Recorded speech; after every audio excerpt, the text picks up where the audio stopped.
What's good, y'all, and welcome back to another episode of the Hurls and Smalls show. I apologize for the little vacation that we went on. Smalls was out of town, he went on vacation, so he forgot about you guys with a little Hollywood on us. So we're back.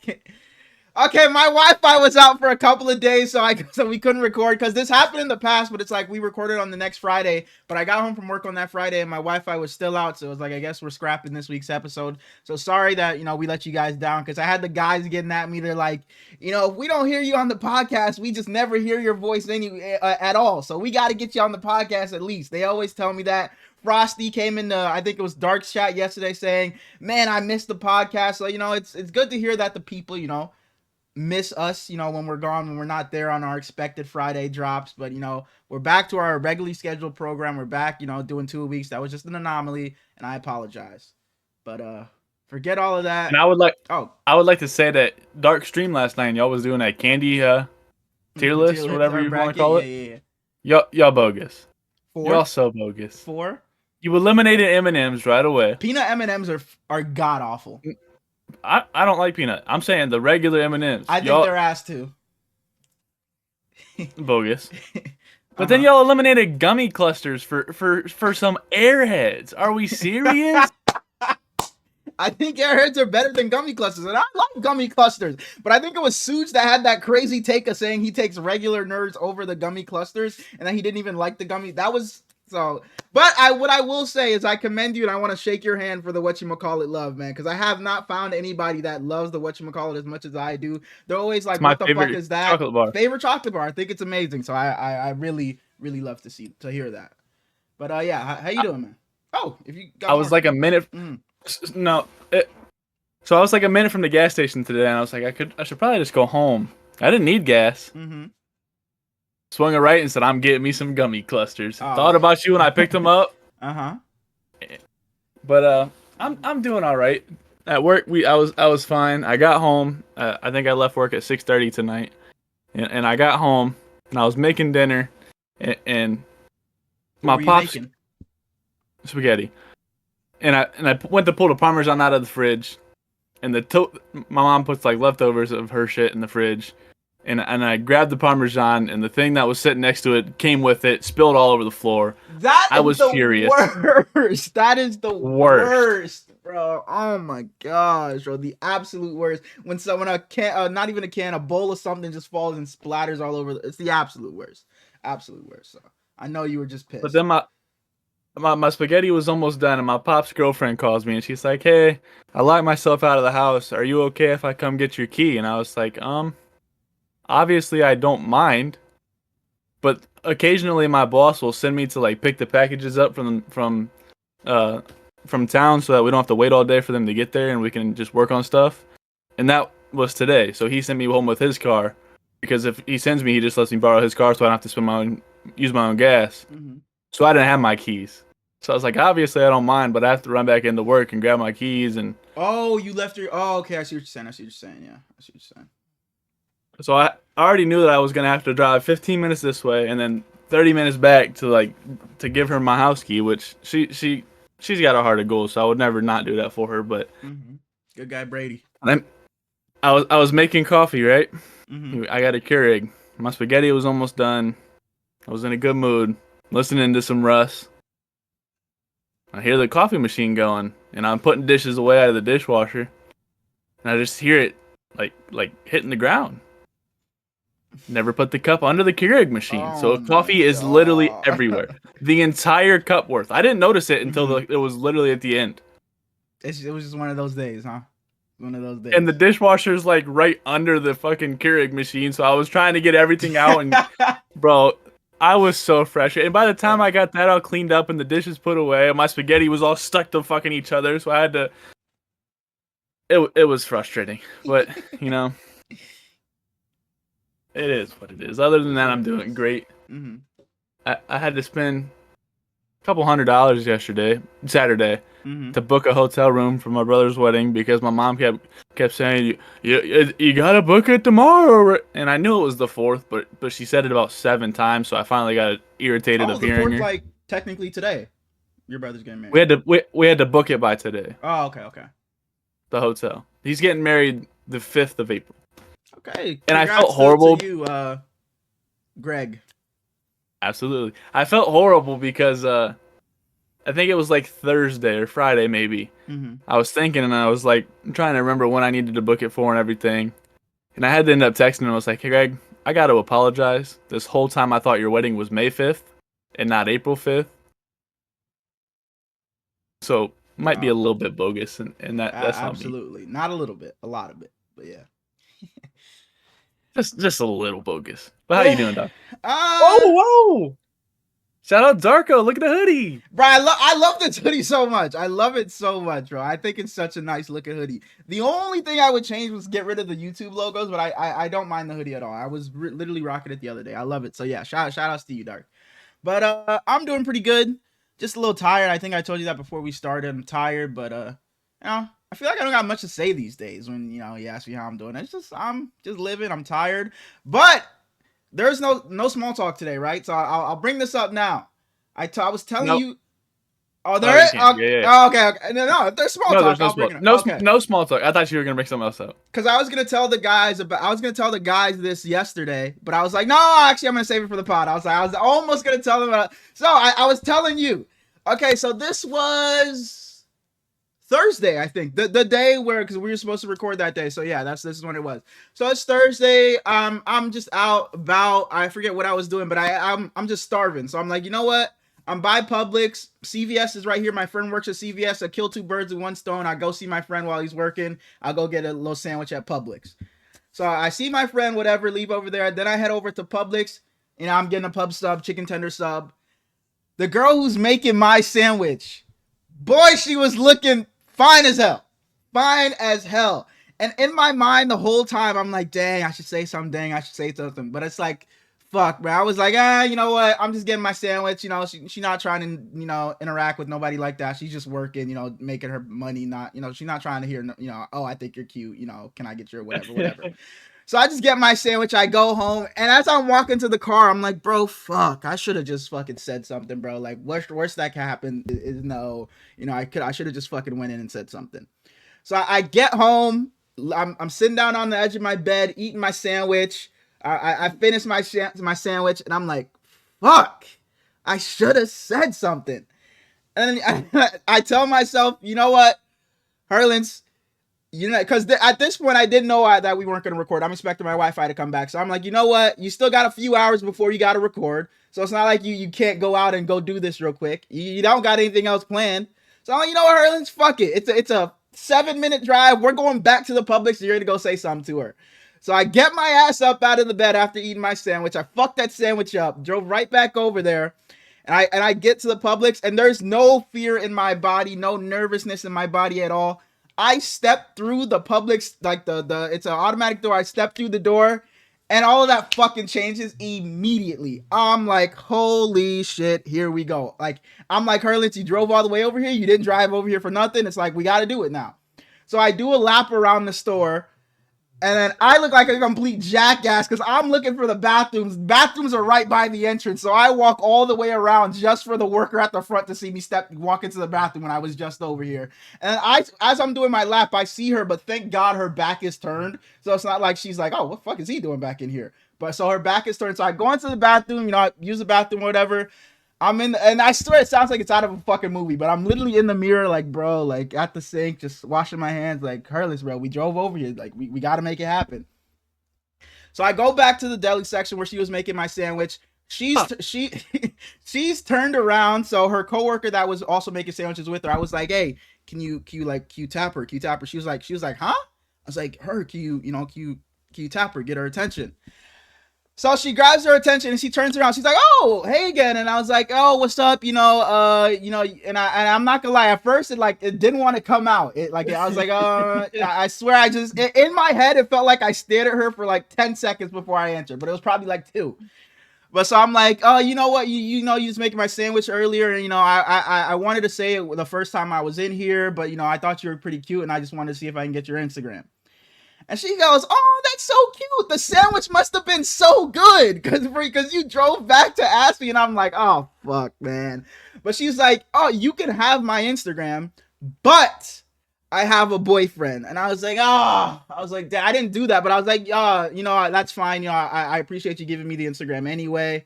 And she's like, yeah, no problem. I really appreciate you coming back and saying that to me. And I walked out, and she, like I said, she had a man, but it's like, bro, I was so like proud of myself that I went back over there and Absolutely. that I even asked her. So I was, you know, I was completely fine with it. I was not like I was bummed that she had a man or anything. I went in there.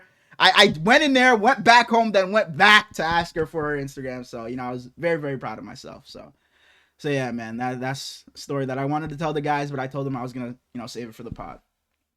See, when you was telling me, you didn't tell me you had to end up going back. You were a Oh, little bit I bogus for didn't. that. I didn't tell you that. No. Yeah, I was telling my friends, like our IRL friends, I was telling them, and I got to the part where it's like I drove back, and they're like, "You drove back," and I'm like, "Yeah, dog, bro." It's just because I was just beating That was my myself. I reaction. was beating myself up, so it's like I just didn't want to have that constant feeling. And then now it's like, okay, no, what? I'm just gonna go back next Thursday because I know she works Thursdays now. I was like, no, I'm not gonna do that. I'm just gonna go back this same night and get the Instagram. It is what it is. So that's what I ended up doing because, you know, I just didn't want to have that feeling of like, I should have done it. I should have asked her, and then I just never did it. So I was like, you know what? I'm just gonna go back and do it. And after I did it, I thought about you.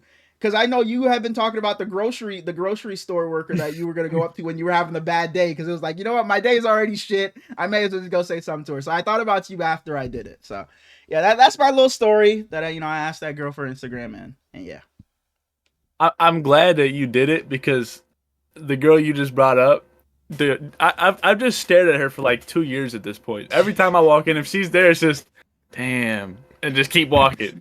And it's been like 4 times. I'm walking in, and it's like, Brady, this is the time. You gonna say something to her. Mm-hmm. And of course, those are the days that she's not there. But the days where it's like, my tail's between my legs and I'm already in, like, I don't got my balls with me right now. I didn't bring them from home. Mm-hmm.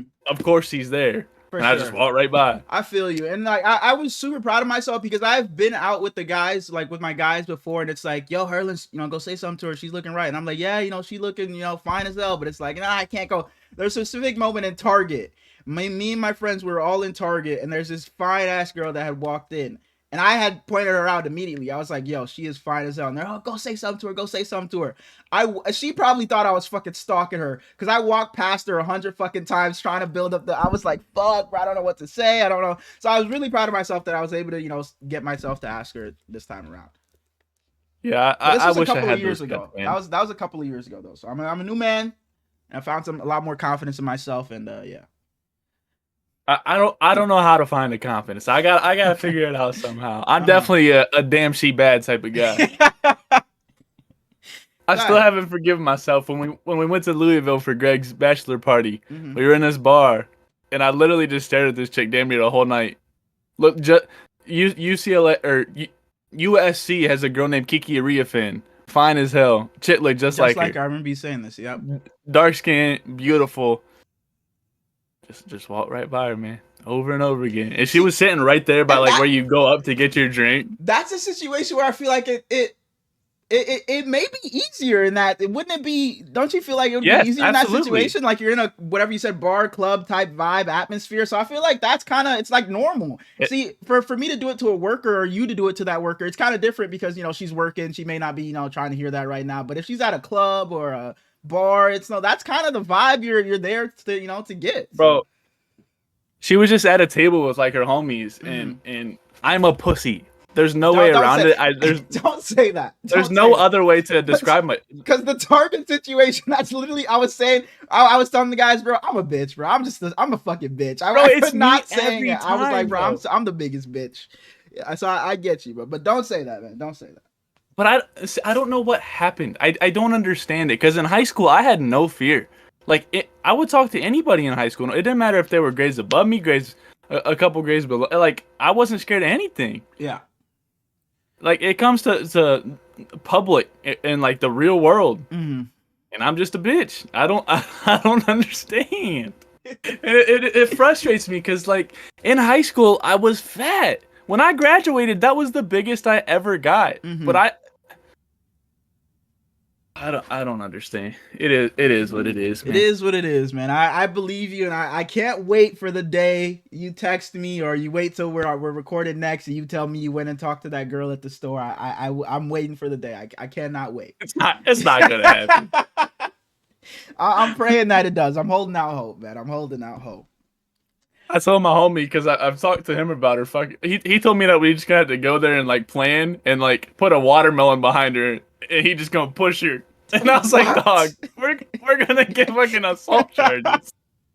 Oh man, so yeah. Hopefully this leads me to doing it a lot more and just like I said, I forget when I said it a few episodes ago that That fine ass light skin. I'm gonna put myself out there, a lot more. So hopefully this leads me to, if I see somebody that I find attractive, just going out and just, shoot my shot.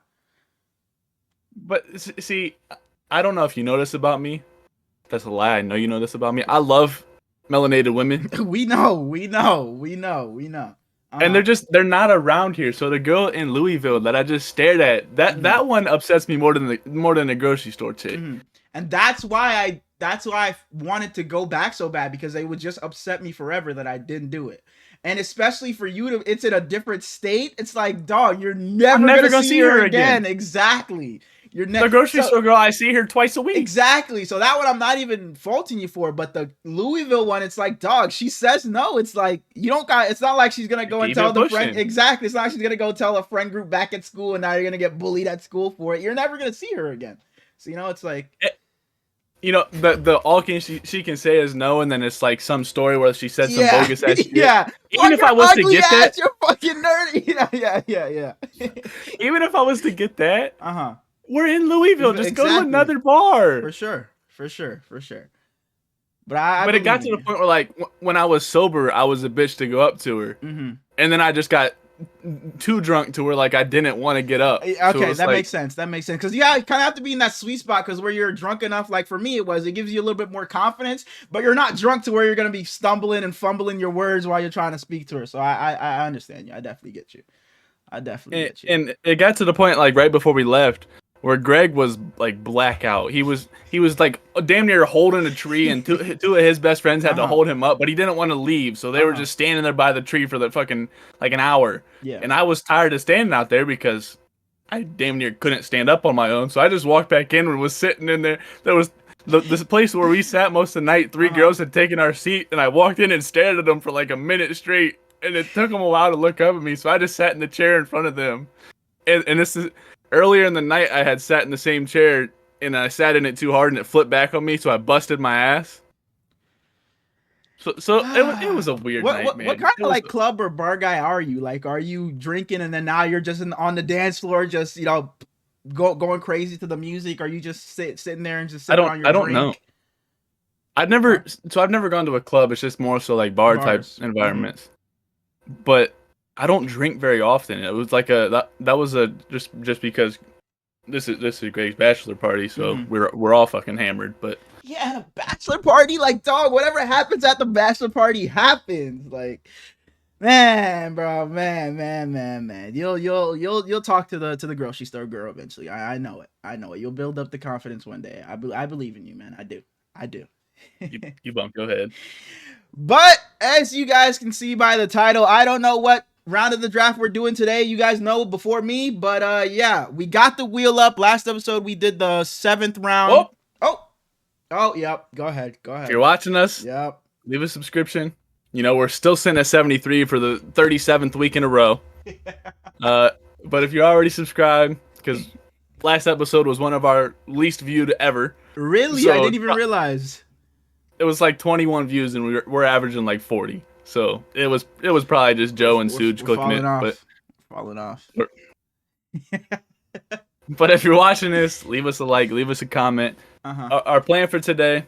Do you want to do the draft first? Do you want to do a little bit of news we have first? Oh, you're right. No, you're right. Let's do the news first. I jumped the gun. Let's do the news first. So we're gonna talk about a little bit of NFL news that's come out in the last couple of days, and then we're gonna do our round of drafting, and then we're gonna have Hurlins guess the last 4,000-yard passers from a specific division, and then we'll get into the waffle. So if you don't like wrestling, you might hate the end of this podcast and probably click off. You definitely will hate it, because we got some shit to say.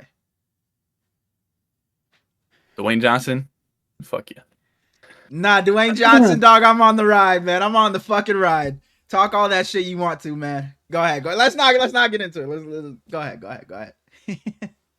For the second year in a row, T. Uh-huh. Higgins has been franchise tagged. Mm-hmm. And I would just like to get that's the one I want to talk to you the most about, because there's a lot of people who think that they should trade him and get assets for him so that they can build on the defense. Because other than pretty much Sam Hubbard, Trey Hendrickson, and maybe Cam Taylor-Britt, you could probably upgrade everybody else. Mm-hmm.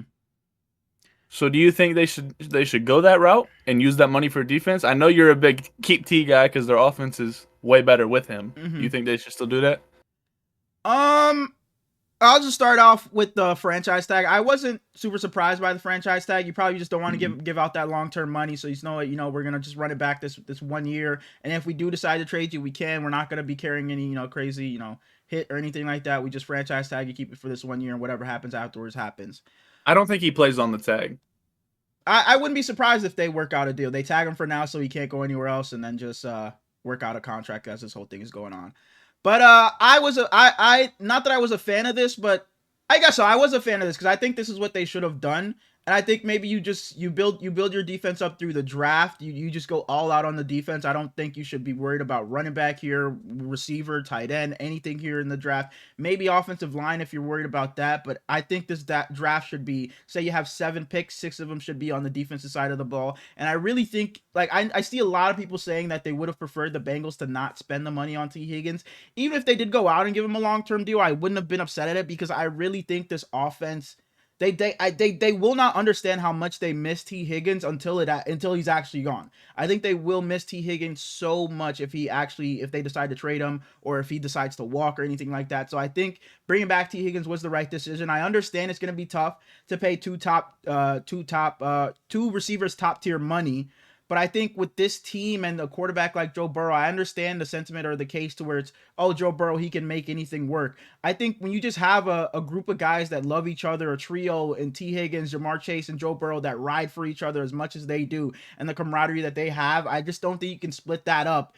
And I just think you just have to give yourself a chance and keep those 3 and then just invest in the defense through the draft. I think you just have to keep that core 3 together. And I think you can win if you have that core 3, even if T. Higgins is making top tier money alongside Jamar Chase and Joe Burrow. I think you can win with that top tier, with that trio, sorry, because we've already seen them in the Super Bowl. Granted, things obviously it hasn't worked out since then, but we know at their best they can at least be in the Super Bowl. They've beaten Kansas City in the playoffs. So any given year, if you get this defense to even average, if that defense was just average last season, they fuck around being in the AFC Championship game with the way that offense and Joe Burrow was playing. Just an average defense, and they're a completely different team. So I think you just invest heavily in the draft on defense, and I think bringing back T. Higgins was definitely the right move. I would have done the same thing. My favorite part about them putting the tag on him is that it allows you to keep him with no chance of him leaving while you can still give Jamar his contract. For sure. Because if you have to lose T, worst case scenario, at least you know that you can trade him instead of losing him for nothing. Mm-hmm. But Jamar has to be priority 1. And sure. There's some reports that are saying that he wants what was the term they used? He's gonna be the highest paid, the highest paid non-quarterback. He's gonna be the highest paid non-quarterback. And the Bengals did it to themselves. You didn't pay him last offseason, and then he went out and won the Triple Crown. You did it to yourself. Everybody and their mom was telling you to pay Jamar Chase before last season, but no, you wanted to wait, and now look at what you have to do. So they shot themselves in the foot with this. The management just has done a terrible job. We've harped on the defense, but what you've done with Jamar Chase last season, and now you have to pay him top of the line money this year. You just shot yourself in the foot. I think them losing Jesse Bates after that Super Bowl run, worst decision they've made in a long time. I think Jesse Bates, especially at that time, but still now, is just so damn good. And they haven't even came close to replacing him since then. Mm-hmm. After T. Higgins, we get the news that Darius Slay is going to be released after the June 1st by the Eagles to save some cap. But he wants to still play at least 1 more year. So it's surprising to me. Shocking. And I understand it. It's shocking, but understandable. Because you got to save the money. You have Cooper DeJean and Quinyon Mitchell. You have young DBs that you can play that you think are ready to play. But it's just shocking because the Eagles are a team where it's like we're just gonna go all in. We'll worry about the money later. They did it. They did it with the team that beat the Patriots in the Super Bowl in 2017. They went all in. They dealt with the money issues. They backloaded all the contracts, and here they are again, back in the Super Bowl and Super Bowl champions again. So it kind of felt like that's what they were gonna do. We're just gonna keep this going. We're just gonna pay all of our guys, keep our guys until the wheels fall off, and then we'll just rebuild again. Because they seems like that's their kind of formula or game plan.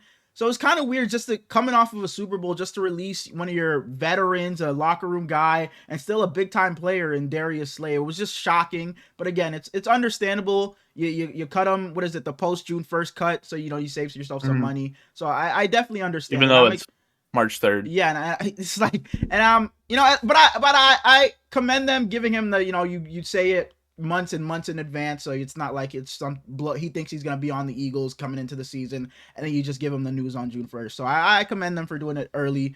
But yeah, like you said, it was shocking, but I'm excited to see where Darius Slay goes. He says he wants to play one more year, so he's probably gonna end up going to a contender. So I'm excited to see where he lands. He playing with Kyle Hamilton. Oh, okay. Charvarius Ward probably is gonna be back. Big play Slay. Why not come to the Bay, man? Bro, why do you hate us? Why do you hate us, bro?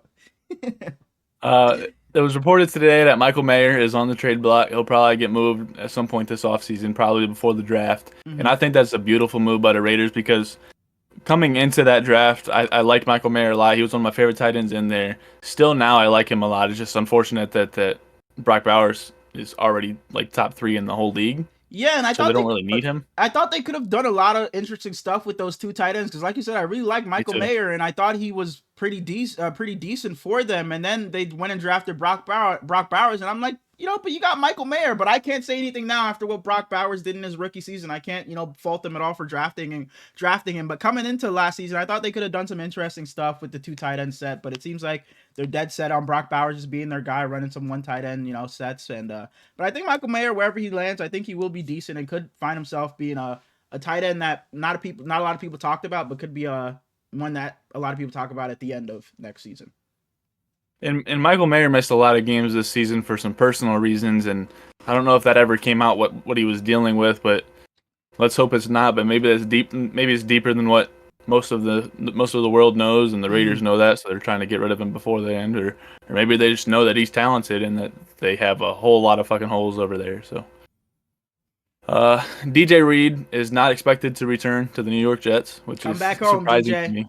Come back home. He's DJ. so damn good, dog. Come back home, man. Come back home to the Bay. Come back home, DJ. We'll gladly have you. Same pitch I had for Darius Slay. Charvarius Ward probably ain't coming back.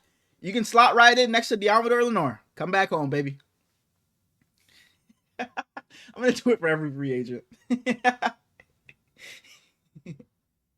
Next guy. Yeah. Come back home, Justin Fields. It seems like Justin Fields' reunion with the Steelers is likely. They don't want him to hit free agency. They want him to be their guy, and it seems like they're probably not going to draft the guy either, which is beautiful. Aaron Rodgers, you are a New York Giant, but yeah.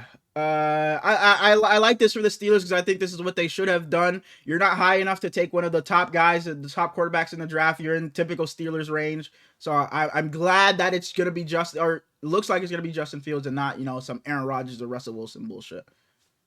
Bro, I like the formation of the Giants right now. If they put Aaron Rodgers at quarterback, I will be so upset. It's like, where does he go now? Where does he go?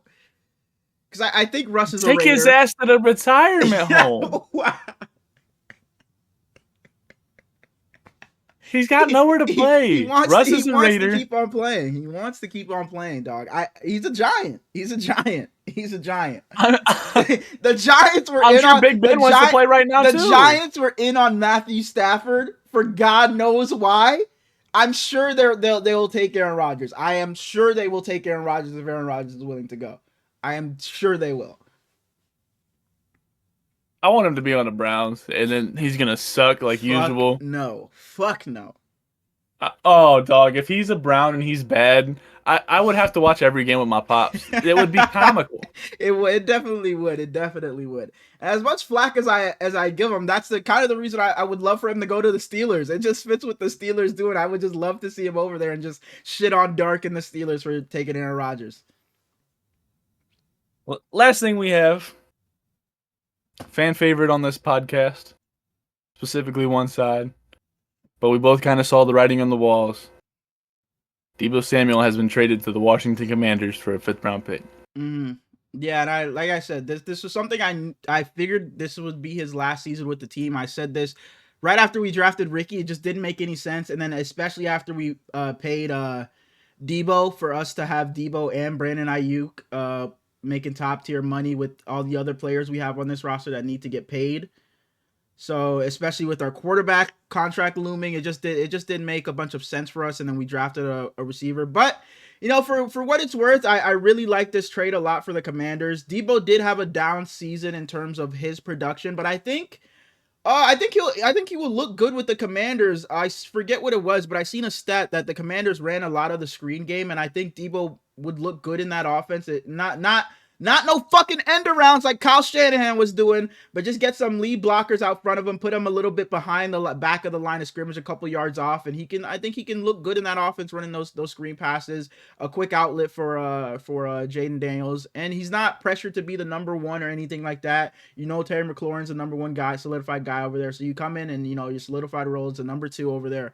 So I like it a lot for him. As far as the Niners go, I this is what I thought we would get back as far as compensation, a fourth at best, fourth or a fifth. I seen a bunch of reports that Jonathan Allen was part of this trade, and then it ended up falling through. So I don't know what happened there, why we weren't able to secure that. I don't know, was that just we asked for it? Jonathan Allen's good. Like, I guess it was him being part of it. We asked and they just immediately said no. Did we have something agreed to and then they took him out? I don't know what that meant, but yeah. This is definitely what I expected. I like this a lot more for the Commanders than I do the Niners. The Niners, it was just really the writing was on the wall. And the Commanders, I think, just go be aggressive because this is the last year of Deebo's contract. So it's not like this money eats into you for the next 3 years. If he's bad, he just walks. If he's good, you can sign him back to something cheaper, but just more long term. So I like this a lot for the Commanders. Low risk, high reward. I like Deebo, and we knew that the Commanders were going to buy somebody. I just didn't think it was going to be them. And last offseason, it's kind of comical because last offseason, Brandon Ayuk was damn near pleading to go to Washington. Yeah, it was ridiculous. It's crazy. He was begging on the pivot with Ryan Clark, with Jaden Daniels there while he's having the interview, saying, I would love to go play with a quarterback like that. And now Deebo's the one that's over there in Washington. So it really is just hilarious what happened. And you mentioned Brandon Ayuk, and I don't know what made me think of it, but I made a big time trade in Dynasty Fantasy Football this week. I'm just going to throw it at you, see what you think. I know you're not a big time Dynasty guy, but you're a fantasy football fan. I trade away Romeo Doubs, Rashad White, Jamison Williams, and Devon Achane with the 4th round pick, or the 4th overall pick this year, and then my round 2, 4th pick, round 3, 4th pick, and round 3, 7th pick, with my first next year, and with the 6th pick in the second this year. Holy fuck, bro. Like, a lot of fucking draft capital. Yeah. With J-Mo, with Devon Achane, with Romeo Doubs, for Troy Franklin, Jerry Jeudy, Nico Collins, and Bijan Robinson. Lot to digest there, but it sounds like you got some ballers back in the deal. But you're giving up your this year 4th overall pick. Okay. But like you said, you got Bijan. Oh, okay. You got Bijan though, so that's a 1st round pick replacement right there. You got Nico Collins, who should be back to his regular form. I like the trade. Again, I'm not a huge dynasty guy, so I don't know how these picks are going to affect you in the future. But I see it seems like a decent little trade to me. And then the same guy that I got Bijan from, he kind of just did a whole fire sale. So I squeezed in real quick where he was kind of slacking. And I offered Jalen Coker because he had CeeDee Lamb, and I was trying to get CD, but I just got out offered because the guy he ended up trading to had his 1st round pick, and he just wanted his first back, which was unfortunate for me. I wanted CD bad, and I drafted CD to begin with, and I traded him to that guy, but it is what it is. But he told me that he would do George Pickens, CeeDee Lamb, the 3rd pick this year, and my 2nd next year. No, that's a CeeDee Lamb. George Pickens, Jalen Coker, my third pick this year, and my second next year for CeeDee Lamb. And I told him I'll do that deal, and then he got a better deal. So I kind of knew that he liked Jalen Coker, so I offered it to him for Cooper Kupp, and he took it straight up 1-for-1. Okay, and yeah, depending on where Cooper Kupp lands, that could be a crazy good deal for you. It could look like a jackass move, and it could look really good. Dynasty has always interested me because I kind of like enjoy, like not enjoy, but like kind of think it's cool that it's like, you know what, in fantasy football, I'm gonna have a fire sale. We're gonna tank for next year's draft picks. That sounds like really cool to me. So I may, get into Dynasty one of these years, maybe this season. But yeah, it always sounds cool to me where it's like, you know what, all my players are injured. We're just canning it. We're going in for next year. So I don't know. Maybe I'll get into Dynasty. Tell me I don't got a guy squad now. I got Jaden Daniels. I got James Cook. I got Bijan Robinson, Garrett Wilson, Jamar Chase, Jake Ferguson, Brandon Ayuk, Nico Collins, and George Pickens. Sounds like a great squad to me. A lot of guys that I got ETN and Brian Robinson on my bench. I got Cooper Kupp on my bench. I got Jerry Jeudy on my bench. And I got Chris Olave on my. Chris Olave and ETN have been the two most disappointing, but Chris Olave just bad. Dark and I were literally looking at our fantasy teams yesterday because Dark won my brother's league and I obviously won the CT league. So we were looking back at our teams and like, man, bro, it's like you just fall in love with the guys you had on your team, bro. It's like, bro, I love this roster that I put together. And I told him, I was kind of trolling him. I was like, no matter where I'm at in the draft, whether I'm 101 or the 111, Bucky Irvin's going to find his way onto my team. He was such a bright spot for my roster, bro. It's just like guys like that you just want to have on your team every year or just bring them back because they were so good for you last year. That's why Kyle Pitts, we're happy to have you back. We re-signed you. We're excited to have you back on this year's team. I'm about to take him first round. All right, spin that wheel. All right, spinning the wheel to see what round we are drafting from. Again, this is just active players. 7 draft picks will be made by each of us. Spinning the wheel. Last week we got 7th. This week, not sixth. We get the 4th. Cool. The 4th round. I went first last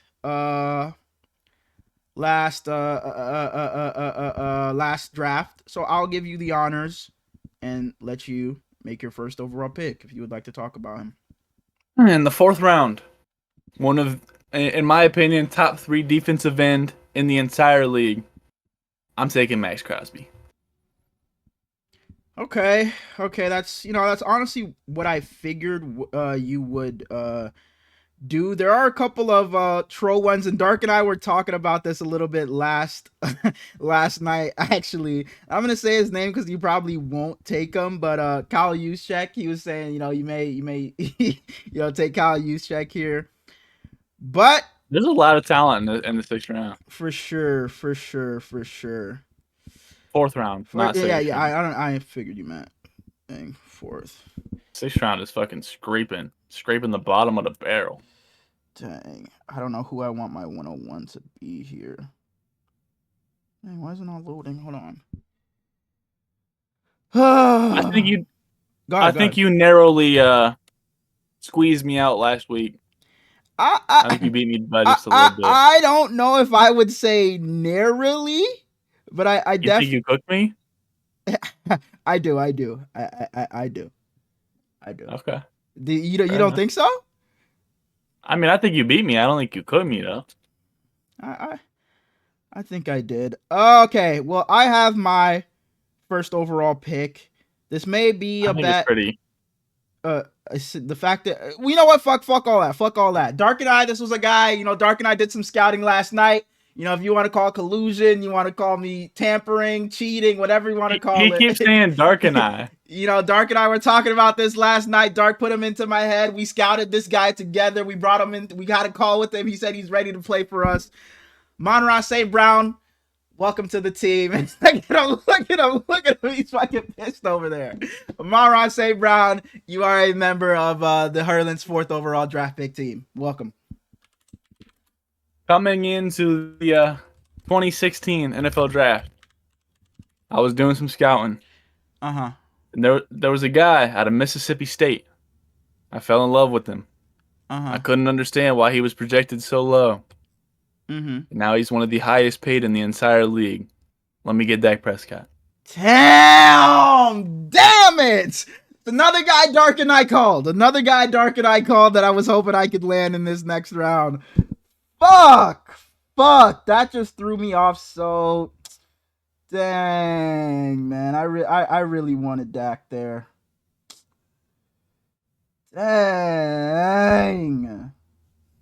We can make trades here. What's the rule on that? You give me Amon-Ra straight up? Fuck you. Fuck you. Oh man, bro. I was really banking on Amon-Ra and Dak to start my draft. That's fine though. We'll make it work. Dang. I don't want to take too long here. This may be. You know, Yeah, go ahead. I know he was a 3rd round pick, Mm-hmm. but I'll let you take him here if you want. Jake Moody can be on your board.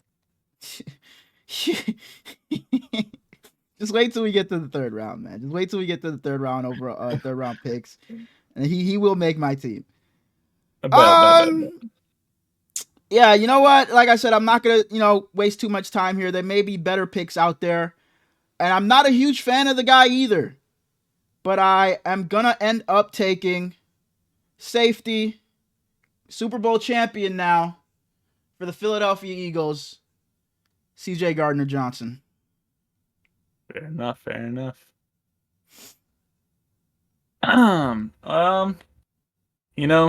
Minnesota Vikings fan. That defense, they'd get a takeaway, and they would get the dancing. Mm-hmm. One of the leads of that, my guy, Cameron Bynum. Yeah. Welcome to the team. All right. 2021 class, by the way. Dang, man. Dak really fucking blew me. Seen a lot of guys that Dark and I, we talked about here. But, fucking Mitch Wisnowski. Mitch what? Mitch Wisnowski, the Niners kicker, or punter, sorry. Take his guy. Dang, man. Give me a second here. I apologize. And he not Eddie. Him and Dark did all that scouting, made all them phone calls. Hey! Don't get on my scout team, man. Don't get on my scout team. They got 3 guys on their board and didn't know where to go after that. He said, "Dak, fuck." No, it was literally, I was literally banking on because I knew I had the 1st overall pick last episode, so I was like, you know what, I'm gonna have 2nd, so I'm gonna do Amon-Ra and Dak here, but this may end up being a bad pick, but I think I'm going to lean. Actually, no. Where'd he go? What? No. What draft class was he? I know you're a big Gabe Davis guy. He was 4th round. Yeah, I just fucking scrolled past him. That's another guy Dark brought up yesterday. Where is he? I don't you can know. have him. Shut your stupid ass up! You fucking pissing me off. Where the fuck? I don't know what draft class he was from. I couldn't find it anymore. But we are going to take. I don't know why it feels like a bad pick. We're taking Jake Ferguson. We're taking Jake Ferguson. 2022. He was my next pick. We're taking tight end Jake Ferguson from the Dallas Cowboys. 2022. Yeah, I had lost it. I didn't know where he went. So right now we're looking at Amon-Ra St. Brown. But who the fuck was my 2nd pick? C.J. Gardner-Johnson. C.J. Gardner-Johnson and Jake Ferguson. Let me go write these down again before I forget. So you went tight end, and we can go band for band when it comes to tight end. That's the other guy I was looking at. Yeah, I think I know where you're gonna go. One of my favorites in the entire league. Plays with one of my favorite quarterbacks in the entire league. Yep. I know where you're going. In the 2022 NFL draft class. Let me get Kate Otten. Oh, okay. I thought you were going Dalton Schultz. I thought you were going Dalton Schultz because also plays with one of your. But I was gonna say I didn't know he was one of your favorite tight ends. But I know he plays with C.J. Stroud, so I was like, oh yeah, this is where he's going. But okay. Oh man. So what is your team looking like right now? Because you're one pick. I got Max Crosby, Mhm. Dak Prescott, Cam Bynum, and Kate Otten. If I'm being unbiased, I think you are Walker. I think you do have the better team right now. But I'll make it shake. We'll have some late round picks that will make my roster look a bit better. I really wanted Gabe Davis, but since you're such a big fan of him, I'll let you take him. So I'll leave him on the board. Just and he will being a good guy like I am. He will end the draft right there. Okay, and this is a career thing, right? Again, because I forget who I took in the last draft, but this is a career thing, overall. So he may not be at the peak of his powers today, but at his best career thing. Oh, they're like we're drafting them as they are today. Like if they're washed, I think that you're taking a bad pick. Like I think they still have to be good. Oh man. Oh man. Oh man. Well, that just fucked up my whole. You going Eddie Jackson? No. Okay, look, I don't think he's even washed. I just don't think he's the best that he was. He's not. He's not bad by any means. I'm taking Darius Smith here. Like I don't think he's not bad at all. But I just he's just not the best. He's probably not a Pro Bowl or anything like that anymore. But I'm taking Darius Smith. A good pick. Yeah. Yeah. Let me go write that I didn't down. even have him on my board, but so it's a fucking awful pick. No, that's not a bad pick at all. It's Darius Smith. Again, another guy Dark and I talked about. Love you, Dark. I mean, is he washed? Yeah. But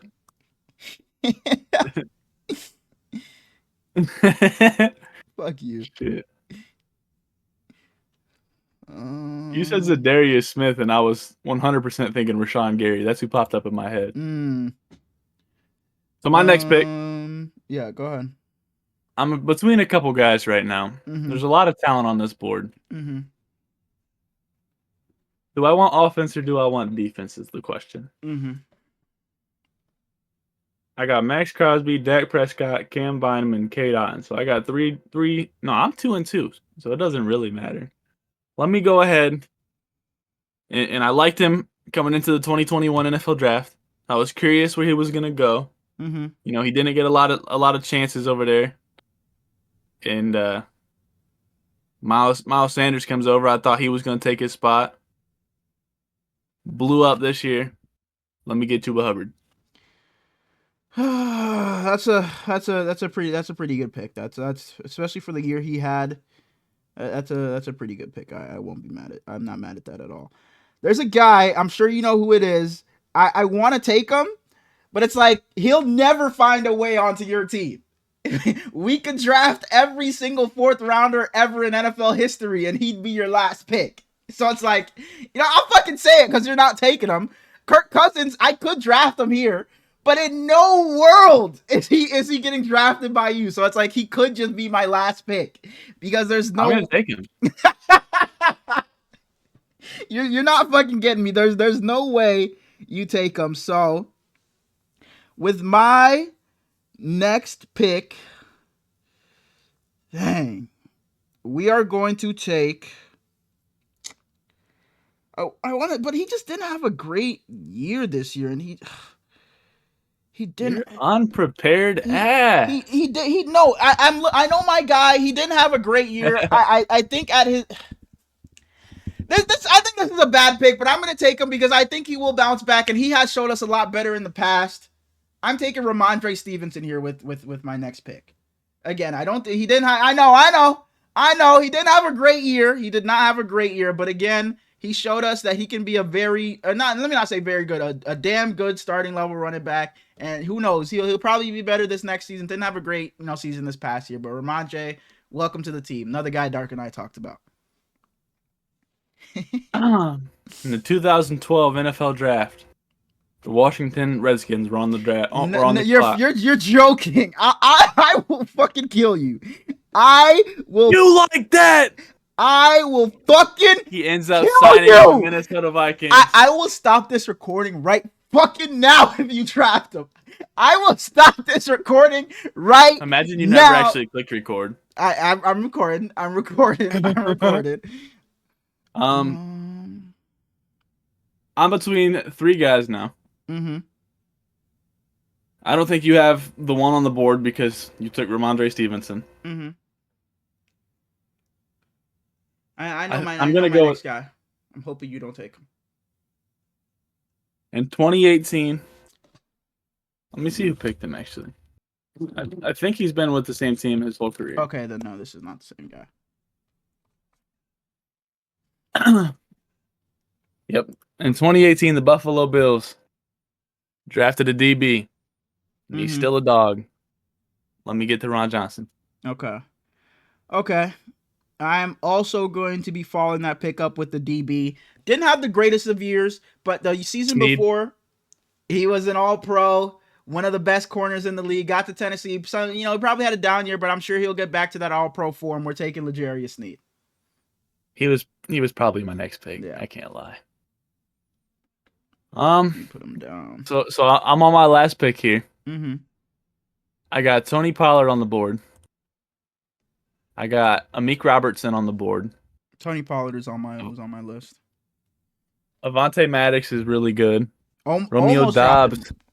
Mm-hmm. I think Eddie Jackson's just a little bit too washed out. Same thing with Jordan Whitehead. Quan Alexander was somebody I wanted to draft a lot, really bad, because I just love Quan Alexander so much. I did too. I love him so much. Dalton Schultz and Tyler Higbee are really good tight ends for down here. Same thing with Isaiah Likely. I saw Isaiah Likely. He was a sleeper. And then you got that guy drafted by Buffalo over there in Jacksonville now. Mm-hmm. Playing next to Christian Kirk. Mm-hmm. Playing next to Lil Homie, who's actually like 6'5". He's not Lil Homie at all. Brian Thomas. And I'm damn sure not picking Gabe Davis, so I just wasted your time right there. Mm-hmm. So who are you taking? Do I want Tony Pollard or do I want Amik Robertson? It's up to you. It's up to you. Who do you think's better? It's up to you. I will not put any input here. I talked to my scout team. They gave me all the input. Maybe you should get yourself a little scout team going. So what I'm seeing is Dark fake as fuck. Good shit, Dark. Fake as fuck. Good shit, Dark. That's why I pay you the big bucks, man.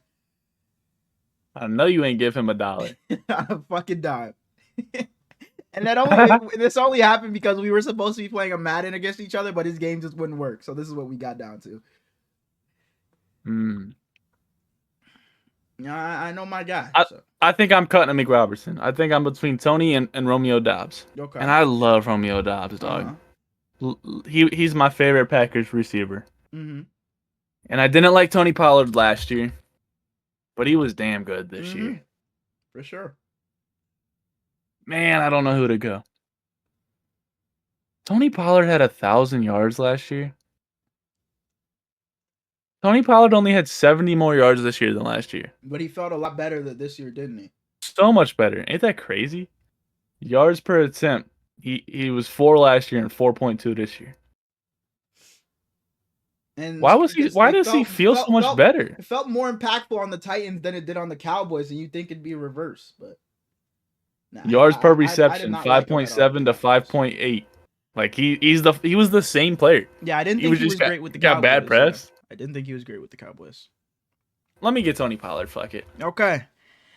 And you rattled off. You named all those guys. But I told you who I was taking because I knew you wouldn't take them. You already talked about it in 2012, 4th round pick. They drafted a quarterback earlier in this draft, but Kyle Shanahan told his dad. He said, "Nah, this guy, Kirk Cousins, he's gonna be damn good. We have to draft him too." And Kyle Shanahan was wrong. I'm drafting him today. My final pick of the 4th round draft. Welcome in Kirk Cousins. Welcome to the team. Quan Alexander, honorable mention, man. You almost made the team. Final rosters. All right. You want to go ahead? You have the first My pick. sorry, I was waiting for you to go. I went Max Crosby, Yeah. Dak Prescott, Hey. Cam Bynum, Kate Otten, Uh-huh. Karan Johnson, Chuba Hubbard, and Tony Pollard. Uh-huh. All right. I had Amon-Ra St. Brown, C.J. Gardner-Johnson, Jake Ferguson, Zadarius Smith, Ramondre Stevenson, L'Jarius Sneed, and Kirk Chain's Cousins. I'm not gonna lie. I think I washed you on this one. Really? I I think look. your last 4 picks are all washed. I think L'Jarius Sneed is honestly. I think that's my best pick. See, Amon-Ra is obviously the best player, but I think L'Jarius Sneed, where I got him, is my best pick. But I do think He was. you beat me this draft strictly off of like you fucking beat me already when you took Max Crosby and Dak Prescott. It was over. It was literally over. I was just playing catch up from then, but yeah, I definitely do think you won this draft. Plus, we're gonna be out there dancing with Cam Bynum. You guys let us know who you thought won. Some players we should have drafted, some reaches we made, some good picks we made, bad picks, whatever. You know, so I guess it's 1-1, and this is a 7-round series, so we will have a definitive winner. There will be no ties. You know, 1-1 for now. For now, we'll see what the comments say. But yeah, There are some rounds where I'm gonna pick strictly off of bias, so you'll probably beat me. So that's gonna suck. strictly off of bias. Oh. So I know Lamar Jackson's getting picked. CJ Stroud's getting picked. Okay, so when we get to the first round, it'll just be all biased. Justin Fields is getting picked there. Okay. That's fine by me. It's fine by me. What else we got? Joey Bosa just signed with the Ravens. What the fuck? What the fuck? I literally looked down at my phone and I'm like, where the fuck is the noti? 4,000 yards. Oh yeah, yes. I Pick your favorite division. Nah, I made the wheel. I'm spinning that wheel. Oh. Yeah. Spinning the wheel. We're doing the AFC West. AFC West. So that's the Browns, the Ravens, the Absolutely Falcons, not. and the Jets. All right. Just name some NFC teams too. AFC West. Who is that? Chargers, Chiefs, Raiders. Oh, I thought you were asking me. I said Chargers, Chiefs, Raiders. Who else is in there? Bo Nick's little bitch ass. Devin, bro, I try. Go ahead. I try for you, Devin, but he just fucking hates y'all. He said, go ahead. So obviously we got Patrick Mahomes for the Chiefs. We got Justin Herbert for the Chargers. The Raider is Derek Carr. And then the Bronco. Wow, those were so easy. It has to, yeah. I'm assuming it's Peyton here. Brock Osweiler didn't fucking do it. Bo Nix didn't do it this year, I don't think. So it's Peyton Manning. You might have literally started with the two easiest divisions. We want to do another one? We want to do another one or? Nah. All right. What can I say? Like the AFC East is gonna be hard. The AFC South is gonna be hard. Elite ball knower, man. Elite ball knower. What can I say? No, you just got lucky. All right. So AFC West. Get that out of here, and we'll be back with that next episode. Nope, next Monday. Next Monday. Next draft episode. Yeah, the 4,000s will just follow the drafts. And before we close out our football talk, I would like to. Did you watch any of the combine? No, I just saw a bunch of clips. I would like to shout out Nick Emanwari. He 6'3", out of South Carolina, safety. I want the Ravens to get him so bad. He had an elite combine. 6'3", one of the fastest out there. Jumps high as hell. He gonna rock you. Mm-hmm. If you get him back there with Kyle Hamilton, beautiful things will happen. I saw a couple people throw specifically. I saw Dylan Gabriel throw. I think it was Jackson Dart. I think it was. I may have seen him throw. He looked really good. Was it Jalen Milroe? Did I see him throw? Probably. He wasn't very good. He was like he's like fucking super jacked. Yeah, but yeah, I seen him miss a bunch of throws. Yeah, he wasn't very good. I forget who else, but yeah, I just seen a bunch of the like clip outs of like them doing that, not all that extra shit. Jalen Milroe, I don't know where he'll go, but he's one of the best athletes in this draft. I wish he would have ran the 40 because he would have been so So fast. similar to what's his face that got drafted last season, Joe Milton. No, I think Joe Milton's a way better quarterback. Okay, okay. I think Joe Milton is a starting quarterback in the league. I really hope the Patriots trade him to a Saints or something like that to where he can compete because Drake May is not losing that job. Absolutely not. So before we get to, our worldwide wrestling waffle, Mm-hmm. I just would like to say a quick word. Shout out Madison Green. They went into overtime last game. I just banged the fuck And out of my desk. Sorry, guys. I was supposed to be going to the movies with my pops, and the movie was at 7:25. So I had to leave my house at like 6:45 to get there in time. Captain America. Oh, I see the cut back there, or the thing back there. No, I went to that a couple weeks ago. We went to see the Mark Wahlberg movie. It was Okay. okay. But I hadn't taken a shower yet, so I had to take a shower. It usually takes about like 15 minutes to get in and out and everything. It hits like 6:25, and there's like 5 minutes left in the game. And I'm starting to stress a little bit, like, man, I'm going to be late as hell to this movie. Mm-hmm. And then one of the girls for Ohio State gets hurt, and I'm like, damn, this is going to take a second to get her out and everything. And then they go into overtime, and it's like, do I get in the shower now and miss overtime? Do I watch this and be a little late to the movies? Because I bought the tickets online, so I had the tickets for everyone to get in. So it's not like you couldn't be last to show up or late to the movie. Because if you're just late, it's one thing. But if everybody's late because of you, for sure. So I felt horrible, but this is a phenomenal game. I'm not missing this. And the starting point guard fouled out, so like Madison was playing the whole overtime. Hell yeah. And, Hell yeah. and it was the ending of this game was beautiful, but it was 90-88. Oh, She brings it up the court. She hands it off to Kennedy. She gets it back, and like she travels her ass off. She literally slid on the court and then stood back up and did a reverse layup. The slide cancel from like Call of Duty. That's exactly what she did. She slid, It got was back sick up, as hell, dog. made the shot, and all the players are like, "What the fuck? Like, what's going on?" And she just, man, it was a great play. Yeah, shout outs to her. Shout outs to her. And I was like, "Yo, no way, she's popping up on my timeline." So I was like, I know Smalls had seen this, but I have to send it to him and say something because she's just popping up on my timeline. And then the chick from Maryland brings it on the court. Heaves a one-legged three, hits it, 1 second left, and we lose. So I was late to the movies for literally fucking nothing. So I took my shower and I left here at 7, and it takes 35 minutes to get there. The movie was supposed to be at 7:25. So you had everyone So late to the movie. I called my pops. I was like, "Hey, I'm gonna be a little late," and he immediately goes, "You knew what time the movie was." I was like, "Yeah, I'm sorry. I wasn't looking at the time. I was looking at the time. I just chose to watch the game instead."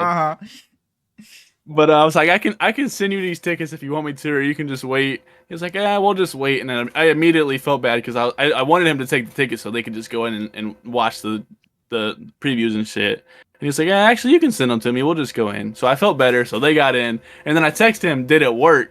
And he never responded to me. So I didn't know if they got in or if they didn't, and if they were just out there waiting on me. I felt horrible, dog.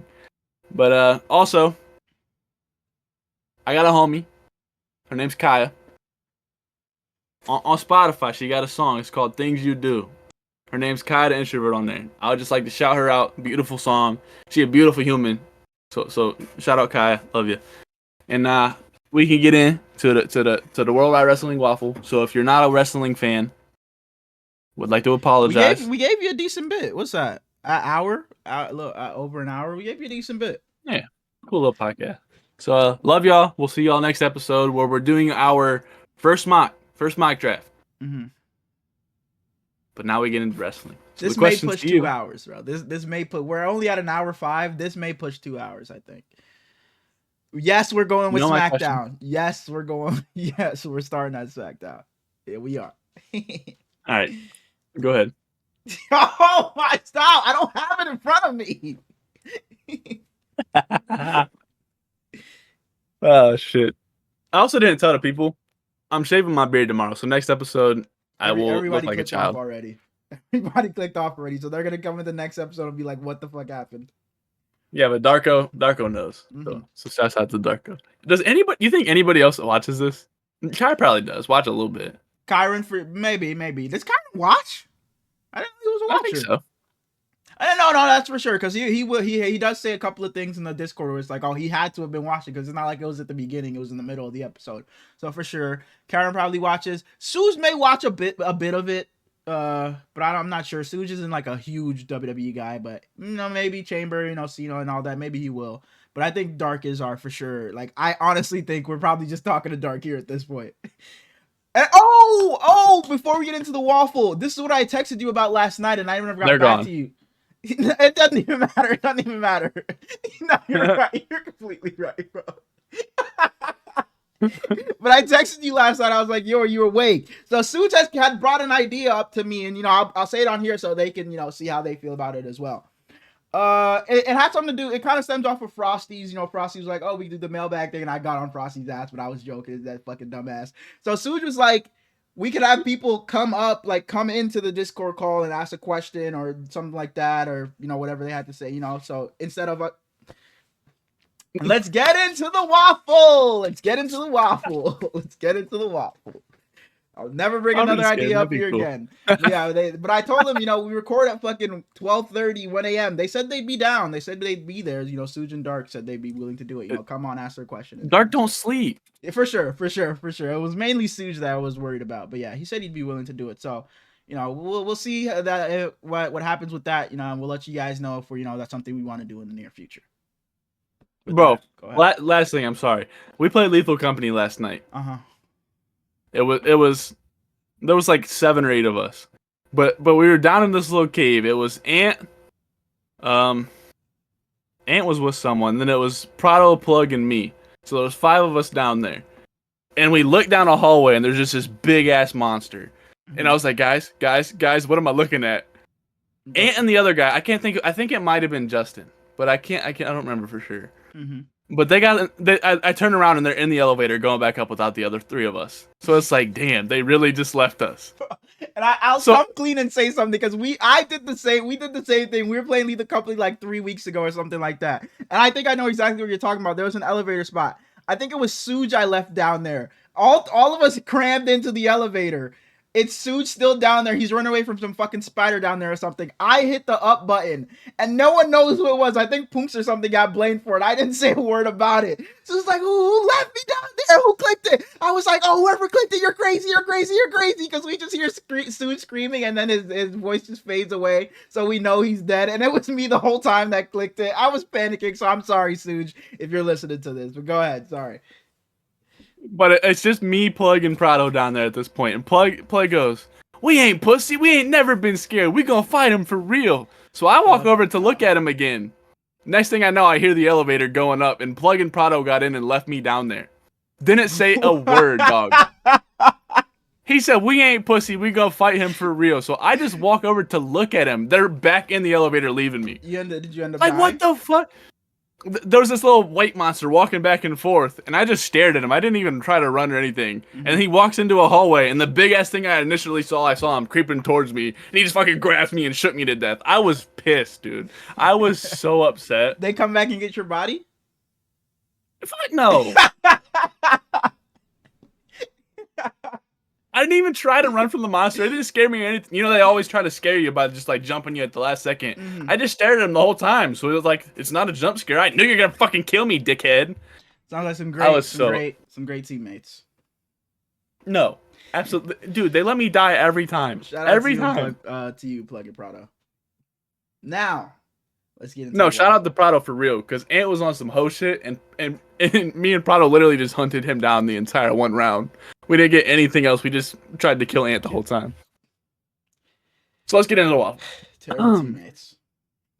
I don't know if I mentioned Kai. I meant to mention Kai because he added us earlier, and you were saying something about EO Sky, and he said he was gonna have to catch up. So Kai, the fact you not caught up, undedicated. Yep, undedicated. And Kai, you asked me about, am I getting the new game this Friday? But I have to put in $100 or $130.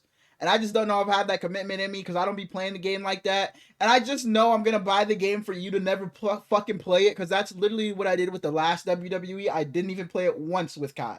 Not once. When we played so much, when was it? 2K23. We didn't play any of this one. Or no, 2K24. We didn't play any of this one. I don't fucking know which one it was, but we didn't play any of this past one. So I just don't know if I'm gonna pre-order it. Kai, I gotta see you play it a bit first and see that you're actually gonna be on it. Then maybe I'll buy it. With that, we can get into the waffle. So we have Trish and Tiffy starting the ring. You know, yo, dad probably had a poster of me on his wall when he was a kid. Mm-hmm. And Tiffy whole ass is just hanging out, so. Mm-hmm. Then they throw out their jerseys to the fans, and two grown men catch them. Yeah. And I damn sure would have been one of them grown men. For sure. And then they get interrupted by Chelsea and Piper. Mm-hmm. Because Chelsea and Piper just interrupt everything. Now I fucking hate them. I love them. And that sets up Tiff and Chelsea. Mm-hmm. And they have their little match. Chelsea's little moment where she got on the rope and was like screaming, "Don't you dare bring out! Do not send out the ref!" Yeah. They get interrupted by my favorite in the whole world. I love her so much, Nia Jackson, Candice LeRae. We're gonna have Nia on here one day.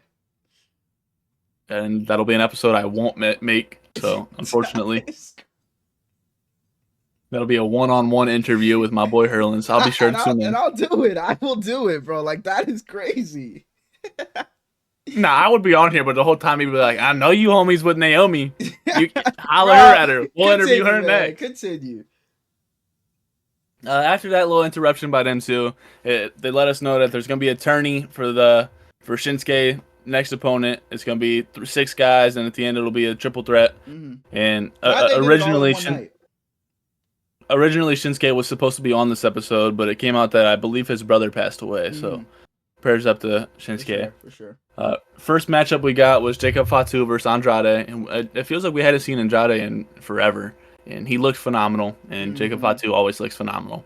And Fatu got this match. It was supposed to be Solo, and Solo was like, I want you to go out there and do this for the family because I love you.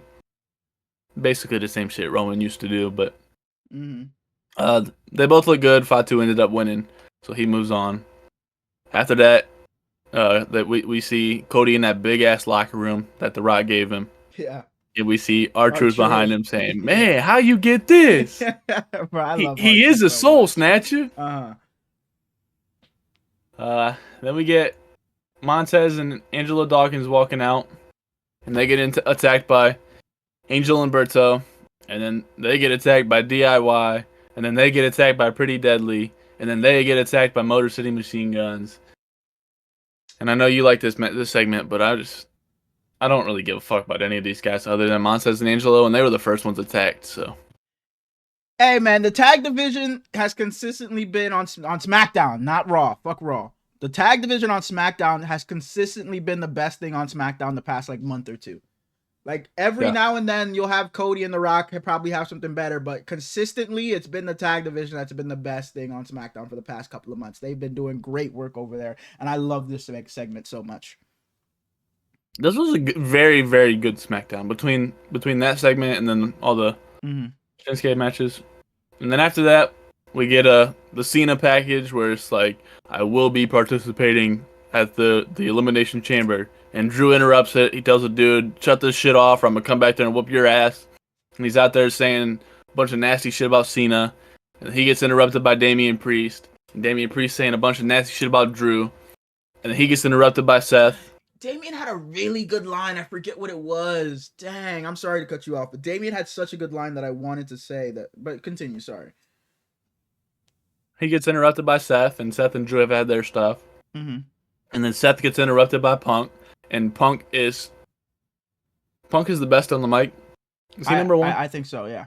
Him and Cena, I think, are right there, but I think I'd give it to Punk, especially what he did today. And we get the. Your boy, man. Your boy, man. Your boy, man. And it's like, yeah! Unfortunately, I wasn't surprised because I had already seen Santi's clip before I saw this. And Santi was there in person, so I knew it was Logan, and he was pissed. But I thought it was brilliant. The pop was crazy. The crowd lost it. It was fucking Logan Paul, boy. I was fucking pissed because everybody turned around because Punk and Cena have their history. He turns. Drew McIntyre was about to get into the ring, then he jumps off the apron. Damian Priest turns around, and I'm like, holy shit, here we go. And I'm like, you know what? It makes sense. They're in Toronto, Elimination Chamber. He's gonna be there tomorrow. It's literally the next night, same place that SmackDown's happening. So of course he's gonna be there. Why wouldn't he? But then it's fucking Logan Paul's stupid ass walking out, and I'm like, bro. I loved it. I loved it. That whole sequence was just Amazing. masterclass. Amazing, yeah, for sure. If you're not better than this tomorrow, oh shit, what did Punk say to him? Yeah. Something about being boring, and if you're gonna be this boring tomorrow, then don't worry about showing up or some shit like that. That was a very good segment. After that, we get a bathroom break match. We had LA Knight versus Santos Escobar, and Santos just loses every match now. Bro, it's Santos is such a bathroom break, bro. And I promise you, when Santos Escobar first turned heel, I loved him. I loved it. I loved it. It may have not been the week he turned, but the week after he turned, he was like in an all white suit, I think, and he cut a promo in the middle of the ring. It was dark. There was the spotlight on him, and I was behind him. He cut the fuck out of that promo, and I was like, oh yeah, here we go. He's gonna go and get the U.S. title, and boy, he fucking stinks. He's good in the ring, but it's like his aura, his fucking it's just not there. He walks out, and like if you're a wrestler, you want the cheers or you want the boos. It's a good thing for you to be getting booed out the building. He gets nothing. He gets nothing. Literally nothing. People just don't give a fuck when he comes out, bro. And like I said, he's good in the ring, but his character can just fucking miss me at this point. Because his heel turn was really good, but he is so boring. I'm afraid he's going to be one of the cuts at some point, and I don't want that to happen because he was so good at the start. Mm-hmm. Yeah, I enjoy watching his tag team more than him. LA Knight won. No surprise. After that, we had Carmelo and Braun, and Miz in the back. You know what to do. You know what I told you, blah, blah, blah. And Mello don't Miz. Oz him. The Oz him can miss me, but the Mello don't Miz I rock with. But the Oz him can fucking miss me. But they had a little match for a while, and then they brought the chair, and he did the classic Eddie Guerrero, smacked the ground, threw it to Braun, act like he was the one that got hurt. It works for Carmelo Hayes. I love that they did that with him because it works with his character. It worked amazingly. I really like that. Carmelo won off of DQ. And then we get Liv and Raquel with Roxanne because they got attacked during the preview show or whatever, versus Bayley, Bianca, and Naomi. And Roxanne, phenomenal. Alexa goes in and gives her a sister Abigail though, and I like when she was smacking her arm and not just getting, just waiting for it to happen because it's not like you can't get out of it. I was like, what the fuck? I thought that was my headset, bro. I didn't know what it was. My heart just dropped. It scared me too. I looked at my door like someone had fucking walked in. Like I didn't know if my fucking PC was starting to crash or something. Like I didn't know what it was. I checked the recording to make sure it was still going. I didn't know what it was. But his was sister Abigail. Bayley takes the pin from Roxanne. Cool little segment. Not a whole lot going on though. Just kind of setting up the next day. And then we get the triple threat with LA Knight, Carmelo, and Jacob Fatu for Shinsuke, not McIntyre. That's what I almost said. Nakamura. And it was a cool little match. Yeah. I think Jacob Fatu was phenomenal. I think LA Knight is kind of predictable at this point. I hope that LA Knight ends up doing the Hollywood thing with the other two guys because he's already LA. So I think LA Knight should have gone heel a while ago. I think his shtick is kind of not that it's played out. Exactly. His character just works better as a heel, but I think that, people just started loving it, so it's like, oh, he has to be. I think his character is meant to be heel. I really think it is. It just makes a lot more sense for him to be heel. Oh, hey, Knight! I really think his character is a lot more heel than it is babyface. But Fatu hits the moonsault on Carmelo Hayes towards the end of this match, and it's like, uh-oh, Jacob gonna win this. And then LA Knight pulls him out, whips his ass a little bit, jumps back in, and steals the win, pinning Carmelo. And then we end the episode with Michael Cole interviewing Cody Rhodes. And then we get The Rock on the screen. They kind of talk to each other. And then Michael Cole say, I got news, Cody, there's a gift here for you. And it's that nice-ass truck. So it's like, did Cody turn down this truck? It's nicer than The Rock's truck. And I told Kai I'd run The Rock over with that fucking truck. Fuck that truck. And the next day, Elimination Chamber comes. And I was ready to turn this motherfucker off after the first 5 seconds. Because the storm was coming. Just made me so sad. But the Women's Chamber was the first match of the night. Jade Cargill comes out and whoops Naomi's ass, dog. Before she whipped Naomi's ass, boy, she came to the boy. Jade was looking fine as hell. She was fine as hell coming down to the ring. Sorry, I just had to say that, but continue. Naomi was fine as hell. Fuck Jade. And Jade wearing all black and Bianca and Naomi was wearing all white. Mm-hmm. Just complete opposite. And living there stressing like, it wasn't me, I Was it me? promise I it swear wasn't it me. wasn't me. Yep. Mm-hmm. And then Naomi get her ass whooped and Liv gonna go over and say, I fucking told you. Ass beat. Yeah, and there were clips of Liv like yelling at Bianca in the party. It was your fault. This is all your fault, man. It was such a great moment, and Bianca was fucking acting her ass off, going crazy in the pod. Bailey had like her hands on her head. You got Liv saying it was Bianca's fault, and Alexa Bliss was over there just fucking lost. Best reaction. She looked so scared, didn't know what was going on. Like, bro, it was hilarious. But they all came out before there was a single elimination. We had all 5 in the chamber, and the first out was your girl. Bailey gets her ass whooped. Oblivion. I figured it would be Bailey that would be out first, especially after what happened with Naomi and Jade. But because I assume it's gonna be Roxanne and Bailey at Mania. Some way they're gonna get there. So I was hoping that there would be Roxanne eliminated her real quick. Roxanne beat they went back and forth for a little bit, something like that. Because that's usually how it builds. Because we saw in the men's somebody got eliminated, and that's probably gonna lead to a WrestleMania match. But so I was hoping to see that with Bailey and Roxanne. I'm sure that's still gonna be the Mania match, but I was just hoping to see a little bit more of that. After those two, we have Alexa eliminating Roxanne with the Sister Abigail, right? Sister Abigail no? DDT. Yeah. I think she tried it like 5 times. I think that was the only. I forget. I think it's called. After Roxanne is out, it was a while before anyone else went out. But Liv was trying to set up the 619, Daddy Dom, and as she's running back, she gets kind of caught by Alexa into the Sister Abigail, and then Alexa gets smacked, and then Liv pins Alexa, so Alexa's out. And the final 2 is Bianca and Liv. And I thought they were giving it to Liv. I was so confident Bianca was losing at that point. I did too, especially with Jade coming back. I was like, oh yeah, Liv is winning this. But yeah, Bianca ends up getting the win, which I'm not super upset at. It's just a little confused, but I'm excited to see what they do because I was like, oh, for sure Bianca's gonna be involved with this Jade Cargill and Naomi story. But I mean, I'm not, because I know like Kai, he was like, I'm tired of Bianca fucking winning and shit. I'm tired of her, and I'm tired of her ass, and he used to love her.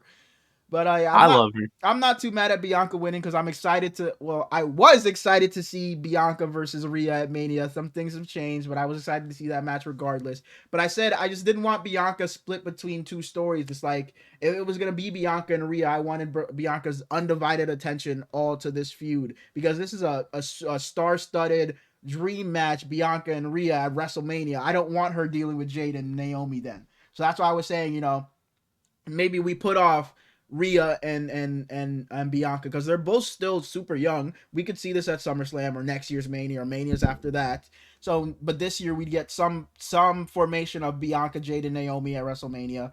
But Bianca ends up winning, like I said, which I'm not mad at all. It's just like I said, just a bit confusing. And I felt a little silly because in the Discord I was like, damn, they don't let her ass hit the KOD ever anymore, and she ends up hitting the KOD on Liv to win the match. But she had someone up on her arms like 7 times ready to hit it. But she whipped the fuck out of Liv too. I was just about to say shout out to Liv because I would not take that. Whipped the fuck out of her, and then you saw the mark on her. Man, she got her ass. Like, you heard it, man. Damn, I could never. Shout out to Liv. The MVP, bro. Liv Morgan's last like fucking year and some change has been insane. Second in the Royal Rumble, winning the World Championship off Becky Lynch, Crown Jewel champion, most tag championships for females, like doing this well in the Elimination Chamber. Like, she's been so good this past year and some change ever since he came back, man. Shout out to Liv. And HHH has really been riding with her, so shouts out to him too. Next match. I would like to ask you a sincere question. Am I bogus for not watching? Bogus? Yes. Bogus, no, but you should have watched it. I watched it. I in real time. I had to go back and watch the KO and Sammy match. In real time, this got more watch time out of me than the KO and Sammy match. That's just how it ended up working because I was at work, so I had to actually start working when the KO and Sammy match came on. So this match in the moment got more watch time out of me, and it was a fine match. But the crowd was so fucking dead. They did not give a rat's ass about this match, and I don't blame them. And they even had Trish Stratus back at home, but the crowd did not give a fuck at all. And I've said this, Tiffany Stratton, it's like, if you're trying to build her up to go face Charlotte, what the fuck does this match do for her? They could have just had her, I don't know, they did her and Nia Jax at a SmackDown. It could have just been on Elimination Chamber for the title then. And or her and Trish Stratus. And then even if you're gonna do this, why the fuck does Charlotte not show up after the match and, post-match beatdown or something? Or I guess that's not what Charlotte's been doing, but even just stand at the fucking stage and stare at her or something, point to the Mania sign, something. This did nothing to make me feel like Tiffany Stratton is on the same level as fucking Charlotte Flair, like at all. This match literally did nothing for me, not in the slightest. I don't like Tiffy. I don't like Nia. I love Tiffy. I don't really care about Candice or Trish, so it was like, yeah, I understand it, but I love Tiffy, but I hate what they're doing with her. I said it in the Discord. I hate that they're making Tiffy this type of babyface. Because Tiffy could have been a babyface, but just stayed exactly who she was. Because the people rooted for her anyway. People were still cheering Tiffy time, even though she was fuck you to the crowd. Even though she hated on the crowd, people were still chanting Tiffy time and still behind her. So you could have kept her as that same character, that same version of Tiffany Stratton going up against Charlotte, because no one in the world is rooting for Charlotte at all. So everybody would have been rooting for Tiffany. You could have kept her the same character, but now it seems like she's just going to be the same old babyface that everybody else is, this sympathetic, heroic babyface, and I just hate that for Tiffany Stratton, because we would have been behind her even if she was still the stuck up, I'm the prettiest in the world Tiffany Stratton type character. So I just hope she gets back to that eventually. Her and LA Knight are in the same boat. Like, just let them be the kids. But after that, we already mentioned it. We had unsanctioned Kevin and Sammy, and this match was long as hell. They just beat each other's ass over and over and over again. And Pat and Michael were finally like, "Please, just let it in." I love that they did that. Michael Cole was like, "All right, enough. That's your best friend. Somebody come out and end this, please. Why are you kicking out? Just give up. Just end this." I loved it so much, so much. I would not have. I know the barbed wire is probably like not that. They came. Hurtful, I seen something about that. They came out and said like Sammy and KO didn't want it like shaved down or anything, so it ended up being pretty like real barbed wire. I seen some report about that. Like they didn't want it, fake or anything, or shaved down, or the spikes cut off of it. They wanted it to be, legit. So, yeah. I would not take that shit at all. No. Fuck no. You got me fucked up. Especially when he said that. Like, oh, bro, yep. Fuck no. Fuck no, I would not do that shit. Like back in the day, they did the thumbtacks and somebody get thrown on the thumbtacks. I would never do that ever, bro. So shout outs to them. It was a phenomenal match. I don't really have anything bad to say about it. Not it was all. Long. That was kind of my only complaint, but at the same time, it was phenomenal. So I liked it a lot. I hope it's a while before they're friends again, because they're obviously friends in real life. For sure. But they can't just go back to being buddy. Like if Sammy is just there for KO against Randy, it's like no, you can't do that. Will be. Speaking of Randy, but Kevin beat Sammy, and he's standing there in the ring, fucking crying his eyes out, and Randy's music hits, and then he starts crying even harder because it's like, damn, this is my homie, and I fucked him over, and I'm fucking over my other homie. I don't got anyone left. And Randy RKO's the shit out of him, and he's ready to hit the. We all wanted it. He's ready to hit the punt kick, and everybody steps in and stops him. So I'm sure we'll see that at WrestleMania. Mania, for sure. After this, it's like, I saw you talking about it in the Discord. It's like, we gotta have Cody and Rock now. No way they don't end with the men's chamber. Mm-hmm. But they don't. Next up, we get to the men's chamber, and it's like, damn. So there's got to be something going on big, with Cody. Right, for sure. And little did we know. Boy, like dead ass. Little did we know. Bro, Kenny was literally in the chat like John Cena gonna He turn heel, and I turned, told yeah. him I was like, no, he'll never turn heel because he does all this Make-A-Wish stuff. Yeah, we'll get there. We'll get we'll Hmm. get there. Let's start with the chamber. We have Seth and Drew start the chamber, Mm-hmm. and the first one that comes out, I believe, was Damian Damien Priest, Priest. Yeah. and then it was Drew McIntyre, and then it was Drew McIntyre started. not Drew McIntyre. I'm sorry, it was Damian Priest, and Priest. then Logan Logan Paul. Paul, and then John Cena, and then And Punk. Punk. And when John Cena came out, dog, they blew the roof off the fucking place. Yeah, he got right to work once he came out of his pod. He got right to work. AA 5 knuckle shuffle to Logan Paul, then AA, then Drew McIntyre took his head off with that Claymore. He came out hot, man. Man, Cena, I was so happy for you, man. You know, I say But was.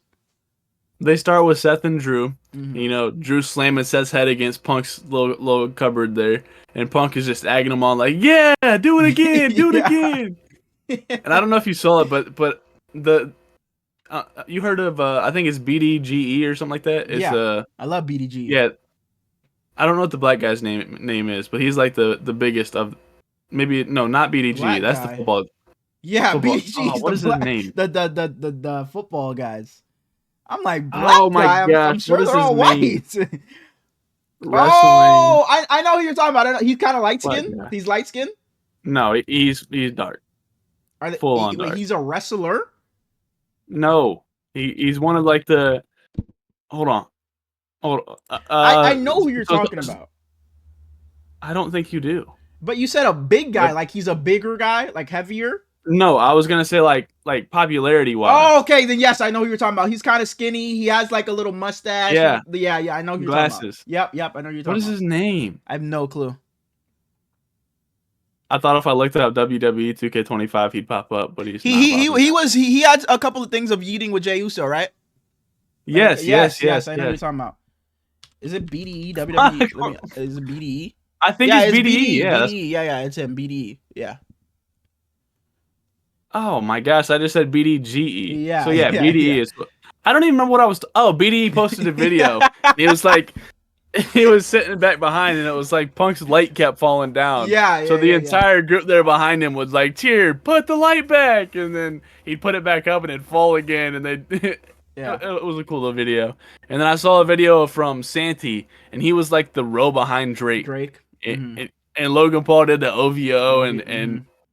it's crazy Drake was there. Like Yeah, Drake, one of bro. the biggest guys in the In the world. world, bro, in the world. And this shows you, like, I got my brother back into wrestling. I was like, you know what? My brother's name is Rodney. I was like, Rodney, it was last year. Just watch this Road to Mania, watch Mania, and, you know, you'll see if you want to stay. If not, you know, that's up to you.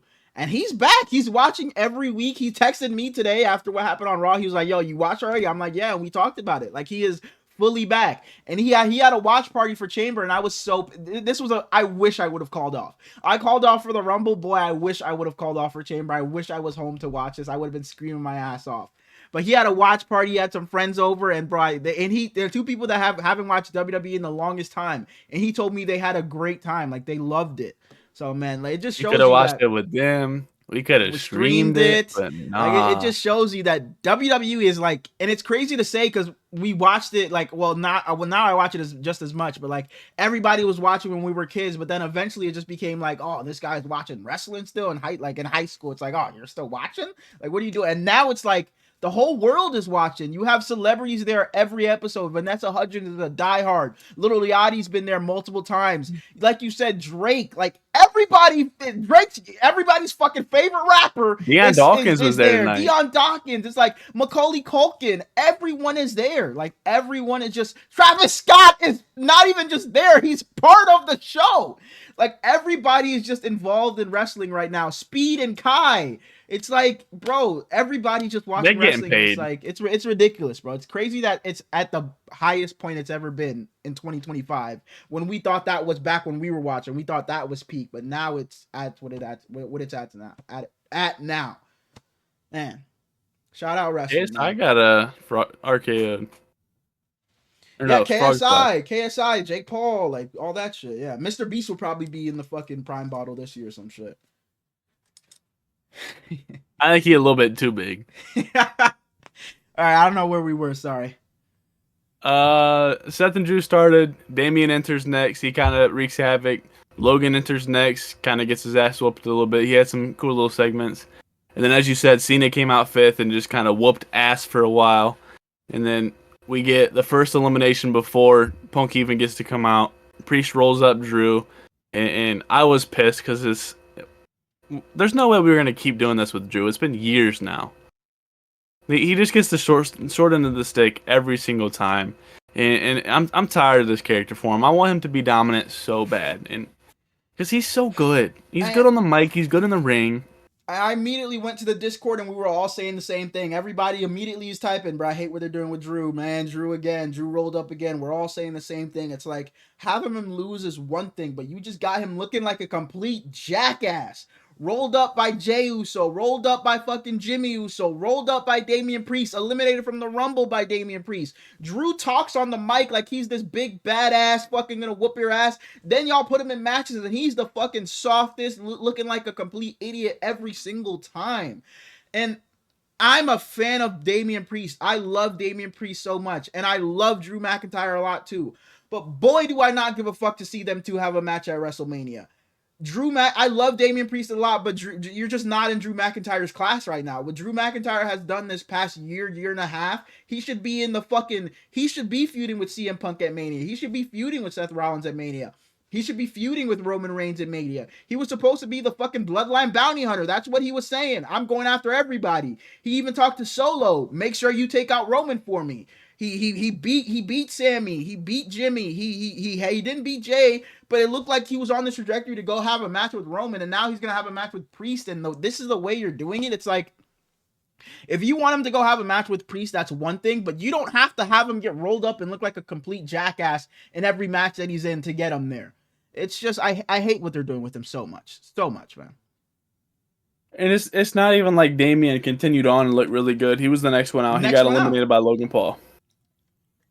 And then Logan Paul gets his ass whooped a little bit for a while. Cena eliminates him, and I expected Seth, Cena, and Punk to be the last three, and that's exactly what happened. But I didn't expect it to go how it did. I didn't think Cena was going to come back and immediately win. Neither did I. But Punk gets the go to sleep. So Punk and Cena? Punk and Cena were fighting for a while. And Seth kind of like pushed him away.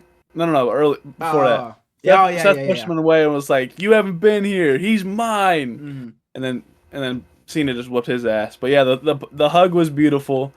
Punk hits the go to sleep on Rollins, eliminates him. And then Rollins comes back in, hits the stomp on Punk, and then it was the go to sleep into the AA. True. Cena technically finished him off, but it is what it is. Yeah. Like you said, the go to sleep to Punk. Cena choked him. Yeah, and the whole time Seth Rollins is screaming, "Die, die, die, die, die." And I'm like, holy shit, bro. This is bigger than fucking wrestling. This guy hates him. Like, he fucking hates him. And he's in that, and usually John Cena does that little AA that looks like it doesn't hurt, but he had fucking CM Punk choked out, and they do the little thing and shake his arm, and CM Punk is unresponsive. Sorry. Yeah, he even says, "I'm sorry," and Cena ends up winning, and I was shocked. I did not think Cena was going to win this. I really thought it was going to be CM Punk, but man, Cena won it, and now it looks like we're headed with some type of formation of Seth and Punk, maybe Roman involved too. But yeah, man, Seth Rollins a fucking generational just fucking hater, bro. Die is crazy. And Cena standing out there celebrating, and we hear, "Wrestling is more than one royal family." It's like, why the fuck is he coming out already? No, literally, bro. I'm like, okay, Cena's gonna celebrate, commercial, then Cody will come out. But yeah, Cody came out right away.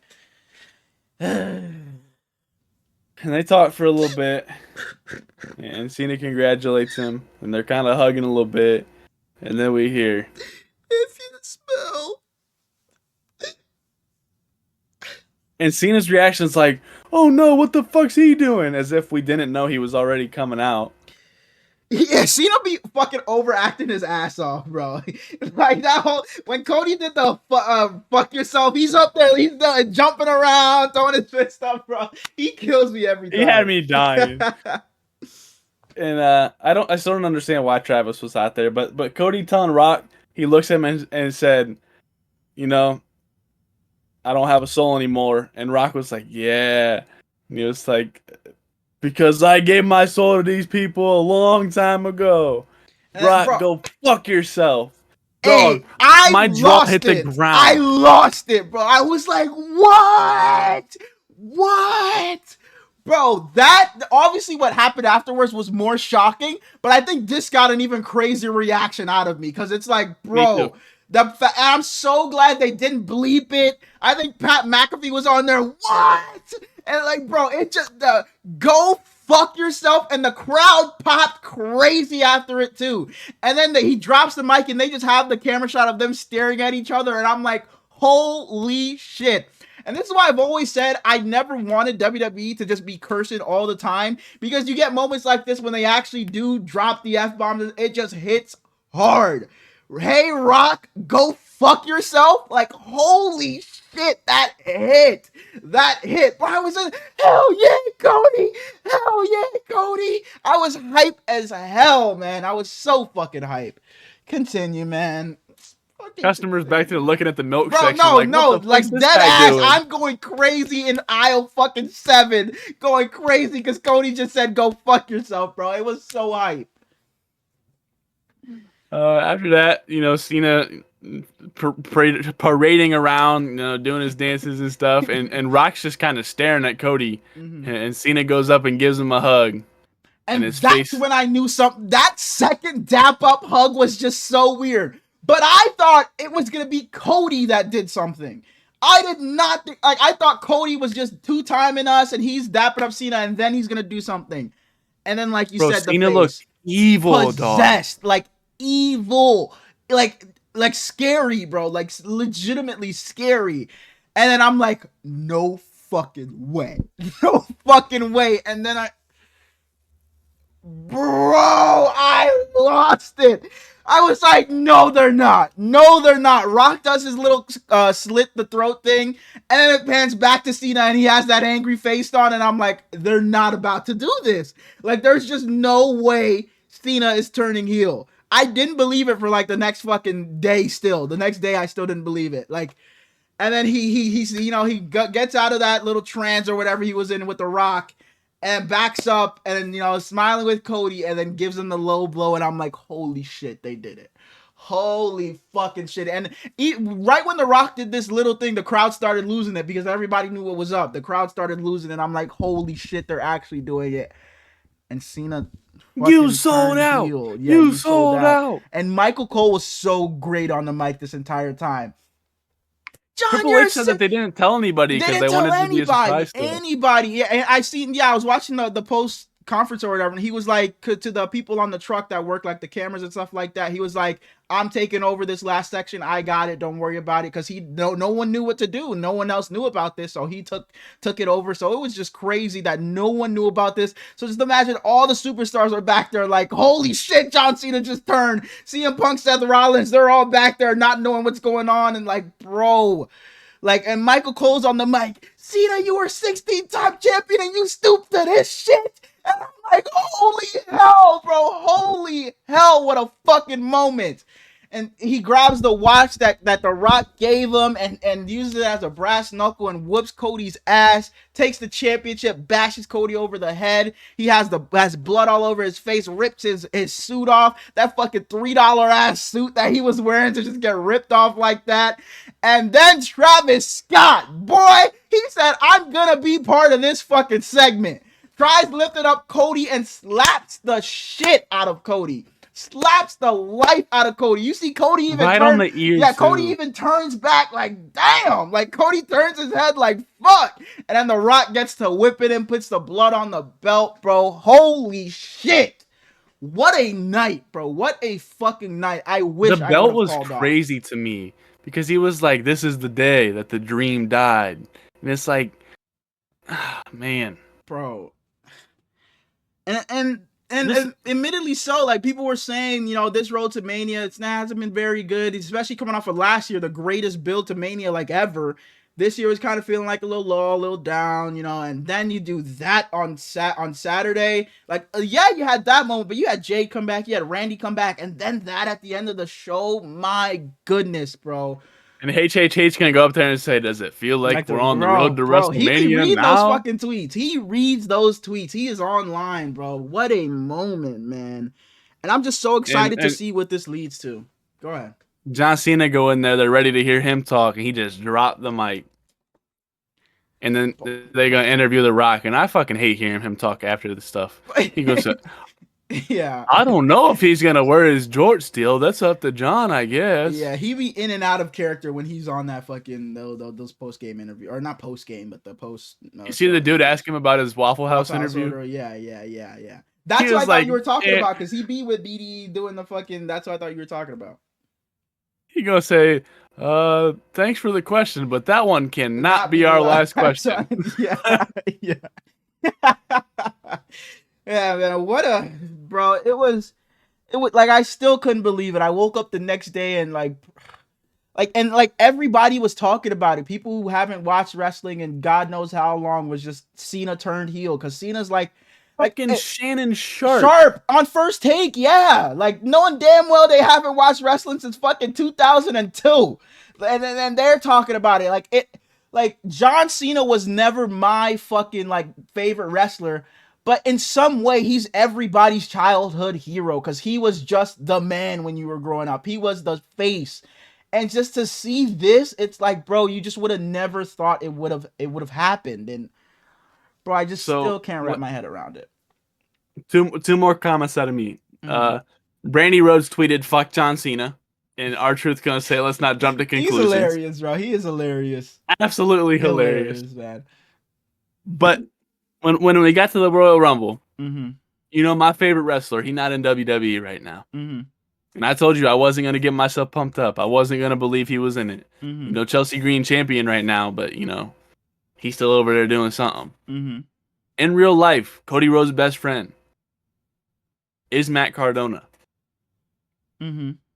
You know, Zack Ryder and John Cena they used to be best friends in kayfabe. Mm-hmm. Kayfabe. Yeah. Mm-hmm. And he had that segment where John kissed his girlfriend, pushed him on the ramp, all that bullshit. Mm-hmm. I think if he's ever to come back, this is the time to do so. So I'm kind of excited again. We might get Matt Cardona. Not too excited, but there's a chance. And you're saying if he comes back, you want him involved in this story? I don't think he has to be like fully involved, but he could be like a little, because it seems like Cody doesn't think he has any friends anymore, because all of his friends are turning against him. He doesn't, bro. He doesn't. It's just kind of Seth right now, but even Seth is. And I hope Seth never turns, because it just works so well for Seth's character that he is sticking by Cody. He's not gonna do this. He learned from his mistake when he did it with the Shield. It just works for him so much. So I hope Seth never does it. But like Brock did it. Brock Lesnar did it to Cody. Fucking The Rock, John. Kevin Owens, John. It's like, and I seen a tweet. It's like Cody had that one-on-one match with fucking Seth Rollins in WrestleMania 38 when he came back. Then WrestleMania 39, he's battling the whole bloodline. WrestleMania 40, it's The Rock now involved in the bloodline. Now this year it's fucking Rock and Cena. Like, can this guy just get a fucking one-on-one bout? Like, bro, what's going on? And you brought up R-Truth and his match, or not his match, but what he said. His profile on Twitter right now is just a black screen that just says "Why, John?" and then his banner is "Say it ain't so, John." Like, R-Truth is hilarious, bro. I love him. I absolutely love him. And then he made an Instagram post with when John Cena was choking Cody Rhodes with the tie, saying it's AI generated, folks. Like, he is hilarious, bro. I absolutely love him. But I was gonna say something, and it's completely. Randy and Cody are still kind of friends, but even Randy came out to attack Kevin, and Randy can't come out to help his ass. He just kind of disappears. Because I assume that's gonna be another guy that turns on Cody eventually. I think so. I wouldn't be I won't be surprised when that happens. But yeah, bro, it's. And I was telling Dark this last night. Like, this is like the WWE's like stamp of approval, whatever you want to call it. Like, Cody is our fucking guy. Like, Cody is our face. Cody was part of the Roman story to begin with. Then he's part of The Rock turning heel. And now he's part of John Cena turning heel. Like, this is the WWE, like, stamping, solidifying, saying Cody is our guy. He's our next Cena. He's our face. Like, Cody's gonna go down as one of the biggest baby faces of all time. Of all time. Like, it's ridiculous what he's a part of, bro. Shout outs to Cody. And then we get to Raw. Completely forgot we got to talk about Raw. Holy shit. We start off. We don't have to. No, we can. We can. It's fine. We start off with CM Punk. He comes out all pissed off. He goes off on Cena and Rock. Beautiful. He calls out Seth. Beautiful. And then they just whoop each other's ass for what feels like an eternity. Bro, they started this show off with a fucking bang. CM Punk came out and, bro, that promo, taking the WWE logo off the mic so you knew he was about to get real. He cursed a couple of times and during the promo too, man. It was beautiful. And I'm so glad that he called out Rock and Cena. I'm hoping to see that later down this year. Maybe it's CM Punk and Cena at SummerSlam. I would love to see that. Bro, that was a fucking phenomenal promo. That's the CM Punk I love. I would never wear a belt that's not mine. Man. After that segment, which is probably the best segment of the night until the main event. For sure. We go to the Judgment Day locker room. We don't need another member. I wasn't too mad at this. I kind of enjoyed the Judgment Day today. I think it was a decent it was a decent amount of Judgment Day today. Not too much. I think it was a fine amount of Judgment Day today. I didn't hate this. I didn't hate this at all. Because I'm going to take care of Braun Breaker myself. I didn't hate this today. Then we get Otis and Gunther. And Gunther is still doing the same thing. He wants people to stop taking wrestling as a gimmick and get back to their roots. I'm not a fan of what they're doing right now with Jey Uso and Gunther. I'm not a fan of the way they're trying to build it. And then you had later on in the show, I guess we're going to talk about it, but Austin Theory and Grayson Waller come out to attack Jey Uso. So now it feels like it's going to be the opposite of what Gunther just did. He went through Akira Tozawa and then Otis. Now it feels like Jay's going to just be doing what Gunther did. Okay, I'm facing Grayson Waller. Gunther's going to come out and attack me. The week after that, I'm facing Austin Theory. Gunther's going to come out and attack me. So they're just doing the reverse. I'm not a fan of them trying to build the hype of this match this way. It feels like they've completely lost out because the night 2 main event is just Cena versus fucking Cody Rhodes. There's no debate. It's Cena versus Cody Rhodes. Cena turns heel. There's no question. The night 1 main event, it was up for some question. Maybe, Jey Uso and Gunther, depending on how good their build is, they can get this. It's out the fucking window now, I think. CM Punk and Seth Rollins feels like they're going to be doing something. They have this match next week, but it feels like whichever one of them is paired with Roman, whether it's CM Punk and Roman or Seth and Roman or all 3 of them, that I would rather have as a main event for night 1. And then whatever they're doing with the Women's World Championship, whether it's Rhea, Io, Bianca, that should I think will probably main event over Jey and Gunther. They had me here for a couple of weeks when Gunther came out, was doing Jey's entrance, wrestling to you guys is like reading Shakespeare to a dog. I'm like, okay, here we go. But then I just not been a fan of what they're doing with them this past couple of weeks. Reading Shakespeare to a dog is such hilarious. Such a great line. But it ended up still being a fine match. Otis took him to his limits, and Gunther powerbombed him to secure the win. And then he attacks Otis more. Tozawa comes in like Tozawa was going to do a damn thing. Gets attacked as well. His back. Like, bro, you weren't doing a damn thing. Jay comes in to save him, and then he gets attacked by Grayson and Waller, as you said. Nope, Grayson and Theory, as you said. Grayson and Waller. Yeah. That's some Mike Hurd shit. playing against the Toronto. Bro, that should be pissing me off. The OKC, like, boy, Mike, bro, that should be fucking pissing me off, bro. Nothing pisses me off more than that. Then we have Liv tell Raquel to watch out for the Intercontinental Championship, just to see what's going on over there. So maybe they go for that. Usually Rhea kind of talk about like how her and Io deserved a bigger stage, which I don't disagree, but kind of weird for her to actually say that. Then we get Karrion Kross manipulate AJ Styles into calling out Logan Paul. So we should see that Monday, but who really gives a fuck? And I fuck with Karrion Kross, but please, bro, enough of this shit. Just get him in a fucking match. We have the Intercontinental Championship match between Lyra Valkyria and Ivy Nile, and they both look really good. Ivy Nile is slept on, bro. Ivy Nile is really damn good, bro. She really is really, really good, bro. But yeah, I didn't expect completely agree. Ivy to win this though. No, I didn't either. Lyra retains, and I just kind of I enjoy that this is becoming somewhat of a workhorse title, and that Lyra week after week is kind of just getting to build her name and letting more people see her. Calling out Becky And Lynch is then going to be the person to take that belt from her.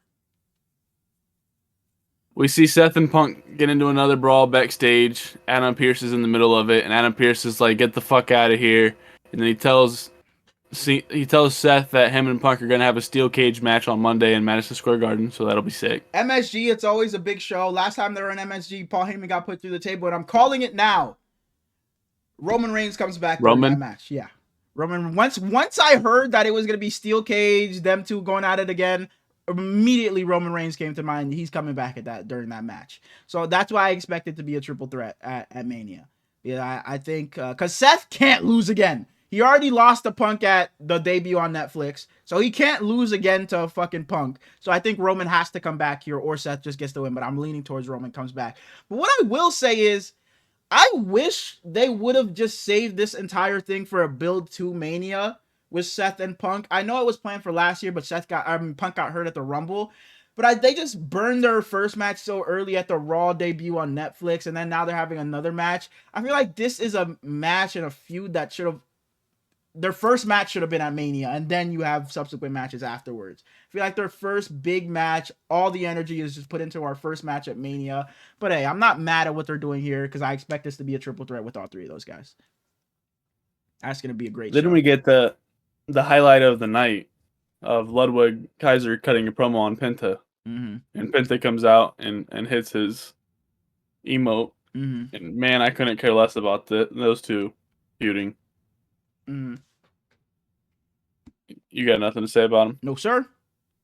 Cool. We got Bianca pleading her innocence, saying that a bunch of nothing really. And I love Bianca, so it kind of sucks. And she's just looking forward to her match. Gable got his little segment of him getting that box in Mexico from the guy that Dominic Mysterio suggested. Yeah. So that's cool. We should see him sooner than later. Hopefully. And then we get his little stable of the Creed brothers fighting the War Raiders, and they are the two best tags in Raw, in my opinion. Phenomenal match. They're both big and athletic as hell. Bro, 450 splash and a shooting star press. Oh my goodness, bro. For how big they are in being the Creeds. And even the War Raiders, they can fucking move too. Ivar can do some fucking moonsaults and shit, but the Creeds, bro, they showed their fucking ass. They were out there doing their thing. So shout out to them, man. Julius Creed is a future world champion, bro. He's so good. I think it's only a matter of time before they take those championships. For sure. And then we get Dragon Lee giving his little feud, or his little promo. And then Rey Mysterio comes out, and they have their little silly shit against the New Day. And they're going to have a tornado tag match on Monday. So that great story with Roman coming out, we're going to have to bear through this one first. And then Finn Balor is in the ring calling out Braun Breaker while Braun is interviewing with Jackie Redmond. Yeah. Finally, Braun has enough, comes down to the ring, gets attacked by Carlito and Dom, whoops both of their asses, goes into the ring.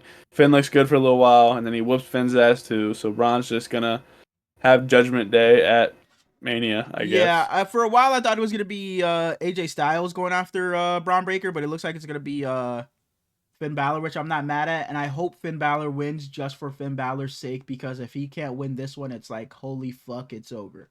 So I'm hoping they can build him up to where it's actually a credible win at Mania. There's nothing else to do with him if you make him lose here. Literally nothing. Unless he then we see Jay backstage again, saying that he's going through all these mind games with Gunther. He cut a great fucking promo backstage. He cut a great promo back there. And he was saying that he's been doubting himself a lot and blah, blah, blah, but he's going to come out on top and he's going to do it for all the fans and a bunch of bullshit. His best promos, and I think it's because when he's out there, his cadence is the same. It's like, I'm going to go to WrestleMania. Yay. I'm going to go win the world title. Yay. No one believes in me. Yeah, but when he's back there, it feels like he's just flowing because he's not waiting for the crowd to say yeet after every sentence. So his backstage promos are fucking phenomenal all the time. Phenomenal. But I agree. Once he's out there, it kind of feels like a little weird. He's had good ones out there, but it's definitely a lot better when he's out there, when he's back there. His ass threw me off, though, because he said 4 letters, 1 word, and then he paused for a second and goes, ugh. And I was like, Hey. what is that? And then he hits the yeet. But he hit the Glorilla. GLO in it. GLE. Yeet. They Glorilla say shoot is fine as shoot. hell. I was telling the guys I was gonna make a TikTok of that to Ash Cash because I've been seeing a lot of reposting people doing that. They say shoot or shoot, and I was gonna put Ash Cash was up with you, and I might do it, bro, because she's been reposting a lot. So I was like, you know what? Why not shoot my shot at her? Who knows? Might hit. Go ahead.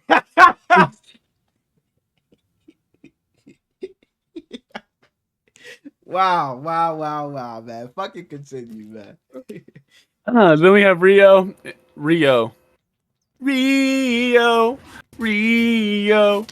Great movie, by the way. Sure. We have Rhea and Io. Uh-huh. And Bianca gets the first entrance. She's just sitting over there by the commentator's table, not doing a damn thing until the end. Two really good wrestlers. They have great chemistry together. Io kind of targets Rhea's left arm early on, just whipping the hell out of her with that. Rhea wanting to stay ground and pound. Io trying to take it to this guy. They had a longer match, but like it was really good. But nothing really happened until the end.